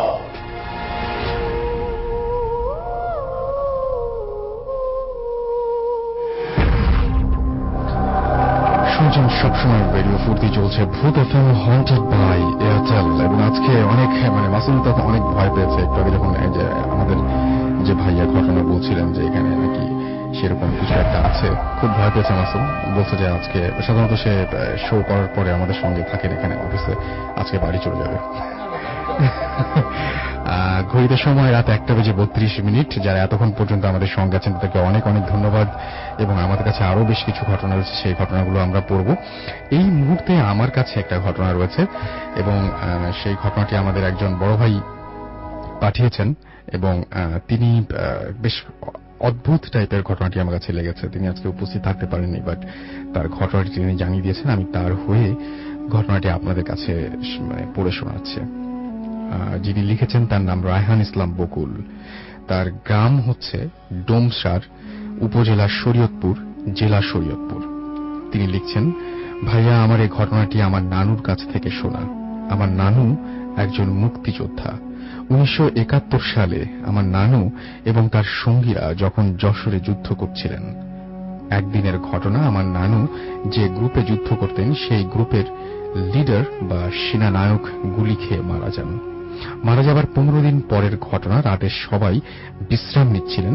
তখন রাত 1:30 কি 2টা হঠাৎ একজন লোক এসে বলল, পাক বাহিনী আমাদের ক্যাম্পের দিকে আসছে, তোমরা সবাই প্রস্তুত হও। সবাই কিছু না ভেবেই অস্ত্র শস্ত্র নিয়ে প্রস্তুত হয়ে গেল।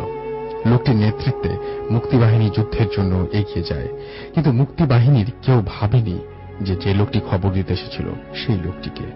তারা সবাই পাক বাহিনীর কাছাকাছি পৌঁছায় এবং যুদ্ধ করে এবং জয়ী হয়ে ফিরে আসেন। তখন লোকটি আবার তাদের নিরাপদে ক্যাম্পে পৌঁছে দেয়। লোকটি ছিল আগের সেনানায়কের পরিবর্তে যাকে সেনানায়কের ভার দেওয়া হয়েছিল সেই লোকটি। কিন্তু ঘটনাটি ঘটল তখন যখন সবাই ক্যাম্পে প্রবেশ করল। ক্যাম্পে প্রবেশ করেই সবাই দেখতে পেল তাদের সেনাপতি তখন ক্যাম্পের মধ্যে ঘুমিয়ে আছেন। সবাই তখন বাইরে গিয়ে দেখতে পায় লোকটি ক্যাম্পের পাশ দিয়ে চলে যাচ্ছে, যার নেতৃত্বে এতক্ষণ তারা যুদ্ধ করে আসলেন। সবাই লোকটিকে ডাক দেয়, লোকটি দাঁড়িয়ে যায় এবং তাদের দিকে তাকায়। সবাই দেখতে পায় তাদের আগের সেই গ্রুপ লিডার যিনি ছিলেন সেই লোকটি হঠাৎ সবার চোখের সামনেই লোকটি অদৃশ্য হয়ে যায়। খুব ছোট্ট একটা ঘটনা এবং 1971 সালের মুক্তিযুদ্ধ চলাকালীন ঘটনাটি আমাদের পাঠিয়েছেন রায়হান ইসলাম বকুল। শুনেছেন তার নানুর কাছ থেকে। আমরা সেই ঘটনাটি আপনাদের সামনে পড়ে শোনালাম। এছাড়াও আমাদেরকে আরো অনেকেই SMS করেছেন, সেই SMS গুলো আমরা পড়বো। তবে তার আগে একটু আগে যে ভদ্রলোক, যে ভাইয়া আমাদের ঘটনাগুলো বললেন এবং তার মধ্যে তিনি বললেন যে আল্লাহ তাআলা তাকে একটা ক্ষমতা দিয়েছেন যে কোনো অস্বাভাবিক ঘটনা তার চোখে পড়ে যায়, তিনি নাকি সবকিছু দেখতে পান। এটা শুনলে যে কারোরই খুব অদ্ভুত লাগার কথা, তাই নাকি? এরকম কিছু একটা সন্দেহ থেকেই যায় যে একজন সাধারণ মানুষ তিনি কিভাবে অসাধারণ এরকম ক্ষমতা অধিকারী বা হবেন কেন, বা দেখতেই বা পাবেন কেন? তো যাকে তিনি একা আসেননি, তিনি তো বেসিক্যালি টাঙ্গাইল থেকে এসছেন। তাকে যিনি নিয়ে এসছেন তিনি থাকেন ঢাকার ভূতের গলিতে এবং ভূতের গলিতে একটা ভূতুড়ে বাড়িতে সেই ভূতুড়ে বাড়ির তিনি আমাদের সাথে এসেছেন এবং তিনি বলেছিলেন যে আসলে আমি আমার ঘটনা না, আসলে একজন আছেন যিনি ঘটনা বলতে খুব ইন্টারেস্টেড, তাকে আমি নিয়ে আসবো, এবং তিনি সঙ্গে করে নিয়ে এসেছেন এবং এই ভদ্রলোক যে ক্ষমতার অধিকারী সেই প্রমাণ পেয়েই তারপরে তিনি নিয়ে এসেছেন। আমরা তার কাছে সরাসরি যাচ্ছি। আপনার নামটা বলবেন, কোথা থেকে এসেছেন একটু বলবেন প্লিজ। হ্যালো লিসনার্স, আমি তানিম, ভূতেরগলি থেকে এসেছি। তো আমার ঘটনা টোটালি মনিমামা রিলেটেড, যে মনিমামা কিছুক্ষণ আগে যে ঘটনাটা বললো। তো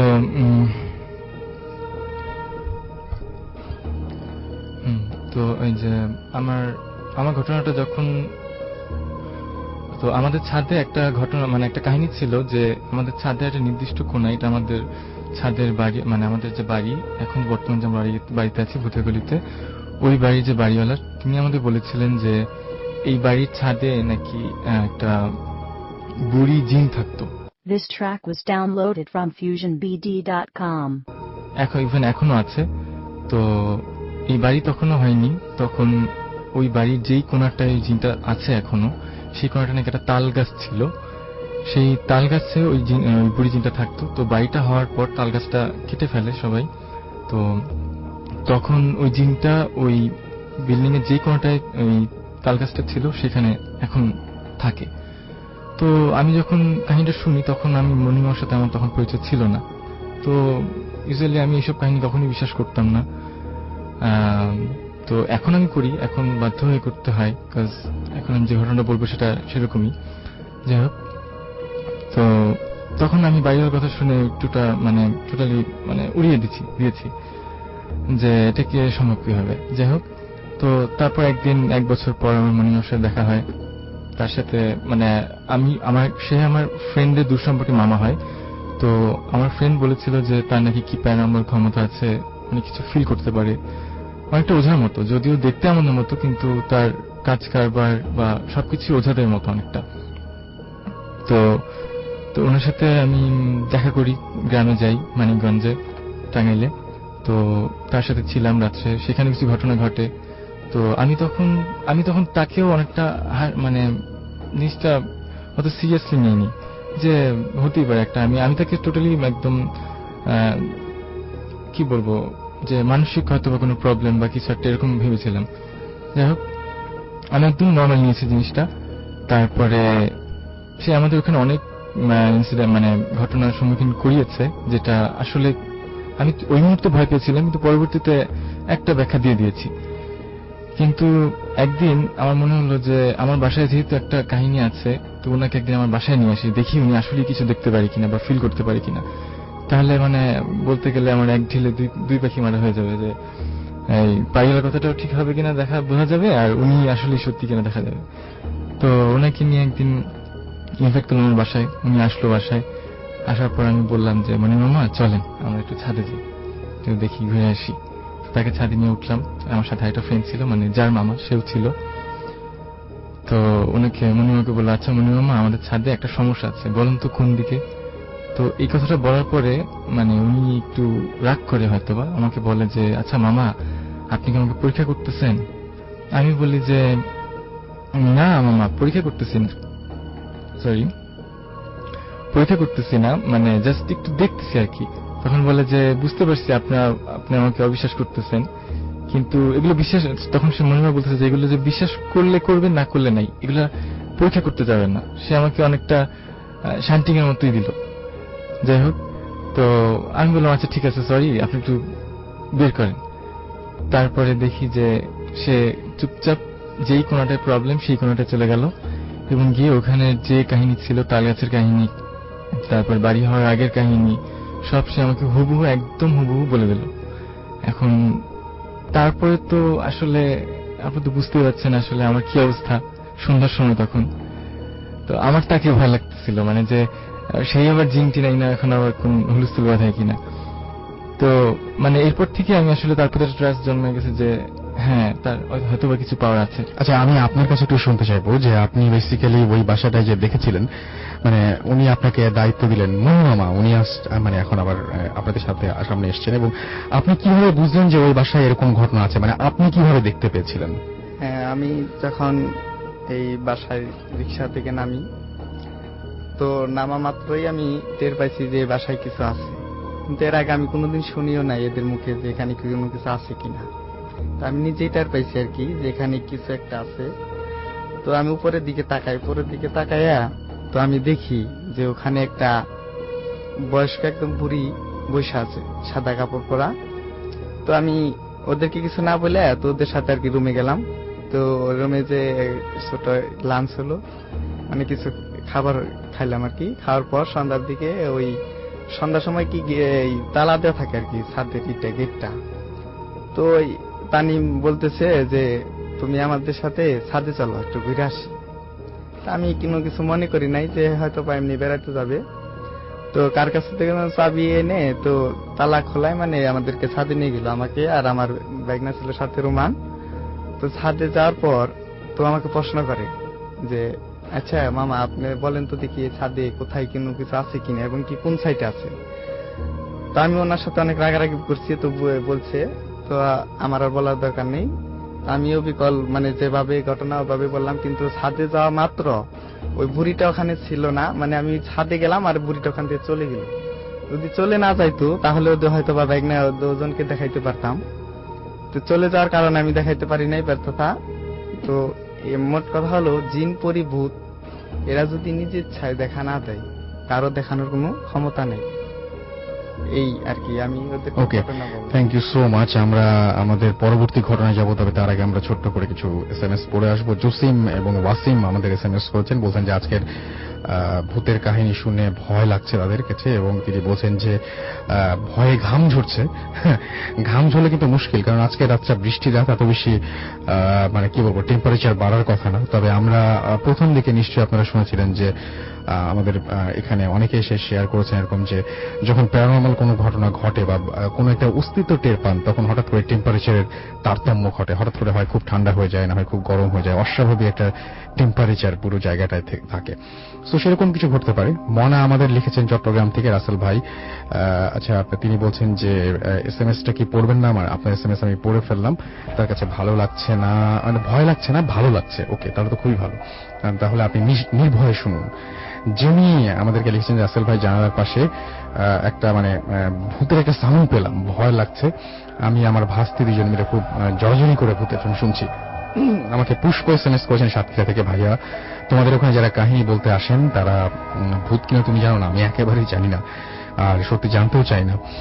তিনি বলছেন যে আমার মনে হয় যে ভূতেরা কাহিনী বলতে আসে। দোলন কক্সবাজার থেকে লিখেছেন যে বাসায় একা, অনেক ভয় পাচ্ছি, টয়লেটে যেতে পারছি না। আজকে তাহলে তো আপনার খবর আছে। আসলে অনেকেই শোনার পরে এত বেশি ইনভলভ হয়ে যান যে তারপরে দেখা যায় যে এরকম রুম থেকে বের হতে বা লাইট না জ্বালিয়ে ঘুমাতে প্রবলেম হয়। এরকম প্রবলেম মাথায় নিয়ে কিন্তু ভূত এফএম শুনতে হবে। যাই হোক, আরো কিছু এসএমএস রয়েছে আমাদের কাছে। আমি দেখতে পাচ্ছি যে আমাকে এসএমএস করেছেন তুলতুল মিরসরাই থেকে, নেক্সাস মৃদুল যাত্রাবাড়ি থেকে আমাদের এসএমএস করেছেন আমাদেরকে ওয়াজের, এবং এসএমএস করেছেন আমাদেরকে অভি, আমাদেরকে কেরানীগঞ্জ থেকে, মিল্টন নরসিংদী থেকে আমাদের এসএমএস করেছেন, পাইরেটস আমাদের এসএমএস করেছেন, অয়ন আমাদের এসএমএস করেছেন আমাদেরকে, মিনহাজ এসএমএস করেছেন আমাদেরকে, নাজিয়া চট্টগ্রাম থেকে, এছাড়াও আমাদেরকে এমিনেম এসএমএস করেছেন, এবং আমাদেরকে এসএমএস করেছেন দেখতে পাচ্ছি এস এ বনি যাত্রাবাড়ি থেকে, বোরহান আহমেদ নাবিল রাজশাহী থেকে এসএমএস করেছেন আমাদেরকে, এসএমএস করেছেন রনি, তিনি লিখছেন জাস্ট এক্সেলেন্ট। এছাড়াও আমাদেরকে S M Shakil Ahmed SMS করেছেন, নিপা আমাদের গাজীপুর থেকে এসএমএস করেছেন নাহিদ ফরিদাবাদ থেকে, এছাড়া আমাদেরকে ডেভিড এসএমএস করেছেন। যাই হোক, আমরা চলে যাচ্ছি আমাদের পরবর্তী গেস্টের কাছে। আপনার ঘটনাটা আপনি একটু জানিয়ে দিন, আপনি কোথা থেকে এসেছেন তার আগে শুনি। হাই, আমি সারোয়ার হোসেন হৃদয়, আমি উত্তর ইউনিভার্সিটিতে কম্পিউটার সায়েন্সে বিএসসি করতেছি, আর আমি এসেছি গাজীপুর থেকে। আমার ঘটনাটা 2007-এর ঘটনা। আমাদের পাশের গ্রামে এক ভাড়াটিয়া ছিল, ছেলেটির নাম ছিল সুজন, আর আপনার গার্মেন্টসে চাকরি করত। তো সারাদিন কাজ করার পর বিকেলে আসার পর সন্ধ্যায় এক পুকুরে গোসল করতে যায়। পুকুরটা অনেক বড় ছিল এবং অনেক গভীর ছিল। তো ওই দিন গোসল করার পর রাত থেকেই সে খাওয়া দাওয়া করতে পারে না, মোটামুটি অ্যাবনর্মাল ভাব আচরণ করে। পরের দিন সে কাজ করতে যায় নাই, সে ওই সারাদিন ওই পুকুরেই ছিল। এবং পুকুর থেকে মানে সাঁতার দিয়ে মানে ডুব দিয়ে মাছ ধরতে পারতো, অনেক বড় বড় মাছ ধরতো। লোকজন দেখে মানে অবাক। তো দু একদিন যাবার পর তার মানে চেহারা আস্তে আস্তে কালো হতে থাকে, ইভেন মানে চোখ অনেক বড় বড় হয়ে যায়, লাল হয়ে যায়। তো 5 দিন পর ছেলেটা মানে বলে যে আমি আর 2 দিন বাঁচবো, 2 দিন পর আমি মারা যাব, এবং যখন আমি মারা যাব তখন আমার মুখ দিয়া কালো রক্ত বের হবে, নাক দিয়া এবং চোখ দিয়েও রক্ত বের হবে। তো এই কথা শোনার পর লোকজন মানে ওর কথা কেউ বিশ্বাস করে না। তো ওর যে গার্জেন ছিল ওনারা অনেক কবিরাজ দেখায়। তো ওর নানা ছিল, নানার বাড়ি ছিল বরিশাল। তো ওনাকে খবর দেওয়া হয়, উনি বলে যে আমি তো আসতে পারবো না, আর এখন আমার খবর দিছ, আমার কাছে সময়ও নাই, আর ওরা কিছু করতে পারলাম না। ছেলেটা আমাদের সাথে মানে অনেক সময় খেলাধুলা করতো। তো পরে 2 দিন পরের দিন মানে 5-6 দিন পর মানে রক্ত বের হয় স্বাভাবিক, যেমন লাল রক্ত। কিন্তু 7 দিনের দিন আপনার রক্তগুলো আস্তে আস্তে কালো হয়ে যায়, ইভেন নাক দিয়ে, মুখ দিয়ে, চোখ দিয়ে রক্ত বের হয়ে সন্ধ্যার সময়, যে সময় ও পুষ্করণী থেকে গোসল করতে গেছিল ঠিক ওই সময় মারা যায়। আর তারপর ওর দেহটা বরিশাল নিয়ে যাওয়ার নানার কাছে। এই ছিল আমার ঘটনা। থ্যাংক ইউ সো মাচ, আপনাকে অনেক ধন্যবাদ। আমরা আরো কিছু SMS রয়েছে আমাদের কাছে। ঋতু আমাদেরকে নারায়ণগঞ্জ থেকে SMS করেছেন, আরিয়ান আমাদের SMS করেছেন, আরিয়ান নিকিতা আমাদের নারায়ণগঞ্জ থেকে SMS করেছেন, আমাদেরকে SMS করেছেন আল মামুন, এবং আমাদেরকে SMS করেছেন এছাড়াও দেখতে পাচ্ছি যে ভূত প্রিন্সেস রায়হান আমাদের SMS করেছেন, সজীব আমাদেরকে শ্যামপুর থেকে SMS করেছেন, শ্যামপুর এবং সিলেট থেকে, এবং আমাদেরকে SMS করেছে। আচ্ছা, তিনি বলেছেন যে আমি অনেকবার ভূত ফিল করি, বাট প্রতিবারই সেম ভাবে। আচ্ছা, আপনি ঘটনাটা যদি ইমেল করে দেন তাহলে সবচেয়ে ভালো হয়। অয়ন আমাদের লিখেছেন ভূতের গলি থেকে, ভাইয়া আমাদের ভূতের গলির ঘটনাটা শুনে খুব ভয় পেয়েছি। জালাল আমাদের রামপুরা থেকে SMS করেছেন এবং আমাদের বলেছেন যে আচ্ছা তিনি, এবং বলছেন আমি আর মামুন ভাই ভূত FM শুনছি। এছাড়াও আমাদেরকে SMS করেছেন অপু গ্যান্ডারিয়া থেকে। এছাড়াও আমাদেরকে আবারও SMS করেছেন, আচ্ছা কে যেন, আমি দেখলাম যে তিনি ঘটনা শেয়ার করতে চান, এটুকু পড়তে পেরেছিলাম। যারা ঘটনা শেয়ার করতে চান তাদেরকে আমি আবারও ইমেল অ্যাড্রেস জানিয়ে দেবো এবং নিয়ম কানুন একটু পরে বলে দেবো। আমাদেরকে SMS করেছেন দেখতে পাচ্ছি নিলয় খুলনা থেকে, এবং এছাড়া আমাদেরকে জনি গাজীপুর থেকে SMS করেছেন আমাদেরকে সোহেল মিরপুর থেকে, সোহাগ আমাদের SMS করেছেন মুস্তাফিজ SMS করেছেন জিসান SMS করেছেন আমাদেরকে সজল SMS করেছেন শাহরিয়ার কুমিল্লা থেকে। এছাড়াও সজীব আমাদের SMS করেছেন আমাদেরকে আচ্ছা অসহায় ভূত। ওকে, যাই হোক, আমরা আজকে আমাদের ঘটনা এখানেই শেষ করতে হচ্ছে। আগামী সপ্তাহে আবারও নতুন ঘটনা নিয়ে আমরা আপনাদের কাছে ফিরে আসবো ইনশাল্লাহ। তার আগে জানিয়ে দিই আমাদের ইমেল অ্যাড্রেসটি, কারণ আপনারা যত বেশি ইমেল পাঠাবেন তত বেশি আমাদের এই প্রোগ্রামটিকে মানে আপনাদের কাছে নিয়ে আসার সম্ভাবনা বেড়ে যায়, এবং আপনাদের জীবনে অনেক কিছুই ঘটে, আপনাদের জীবনে না ঘটলে আপনাদের চারপাশের মানুষের কাছে ঘটে। এবং আপনি যদি আপনার বাড়ি থেকে বের হন, প্রথম যে মানুষটিকে দেখবেন সেই মানুষটিকে যদি আপনি জিজ্ঞেস করেন যে তার জীবনে কোনো এরকম ঘটনা আছে কিনা বা তার এরকম কোনো ঘটনা জানা আছে কিনা, সেও আপনাকে উত্তর দেবে হ্যাঁ জানা আছে। তো বাংলাদেশের প্রত্যেকটা মানুষ, এমন কোনো মানুষ খুঁজে পাওয়া খুব মুশকিল হবে যার জীবনে মানে একটা ঘটনাও এরকম মানে না ঘটলেও যার কাছে মানে এরকম একটা ঘটনা জানা নেই বা কারোর কাছ থেকে শুনেননি, এরকম মানে খুব খুব রেয়ার, মানে আমার মনে হয় পাওয়াই যাবে না। যাই হোক, তো সেই জন্য বলবো যে আমাদেরকে ইমেল করে আপনার ঘটনাগুলো পাঠিয়ে দিন। আমাদের ইমেল অ্যাড্রেসটি লিখে নিন। আমাদের ইমেল অ্যাড্রেসটি হচ্ছে bhootfm@redifurti.fm। আমি স্পেলিংটি বলছি BHOOTFM@radioforti.fm। এখানে আপনারা নাম, ঠিকানা এবং ফোন নাম্বার সহ অবশ্যই ঘটনাটি উল্লেখ করতে হবে। ঘটনাটি লিখে পাঠিয়ে দিন, এবং যারা দেশের বাইরে আছেন তারা ইচ্ছা করলে আমাদেরকে রেকর্ড করে সেই সাউন্ড ফাইলটি পাঠিয়ে দিতে পারেন। যারা দেশের ভেতরে আছেন তারা আমাদেরকে লিখতে পারেন, এবং সেটা আপনারা ইচ্ছা করলে যদি চান আমাদের এখানে এসে উপস্থিত হয়ে সবার সাথে শেয়ার করতে পারেন। যদি চান যে আমরা পড়ে শোনাই সেটাও সম্ভব, সেটা আমাদের অবশ্যই ইমেইলে উল্লেখ করতে হবে।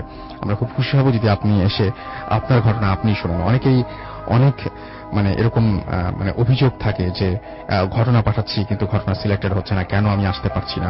তো আমাদের সবচেয়ে যে বড় ব্যাপারটা সেটা হচ্ছে আমরা কিন্তু অসংখ্য ঘটনা পাই, this is very true, but আমাদেরকে সিলেক্ট করতে হয়। খুব বেশি নিষ্ঠুরতা দেখাতে হয় এখানে আমাদেরকে, খুব বেশি মানে আমাদের ইচ্ছা করে যে প্রত্যেকটা ঘটনা যারা লিখছেন তাদেরকে নিয়ে আসার, বাট আমাদের সিলেক্ট করতে হয় সবচেয়ে ভালো ঘটনাগুলো। সুতরাং আপনার ঘটনাগুলো যদি অন্য সবার চাইতে ভালো হয়, ডেফিনেটলি আপনার ঘটনা পড়ে শোনানো হবে এবং ডেফিনেটলি আপনি স্টুডিওতে আসার সুযোগ পাবেন। কিন্তু আপনার চাইতে ভালো ঘটনা যদি কারো থেকে থাকে তাহলে খুব মুশকিল হয়ে যায় আপনার জন্য সেটা।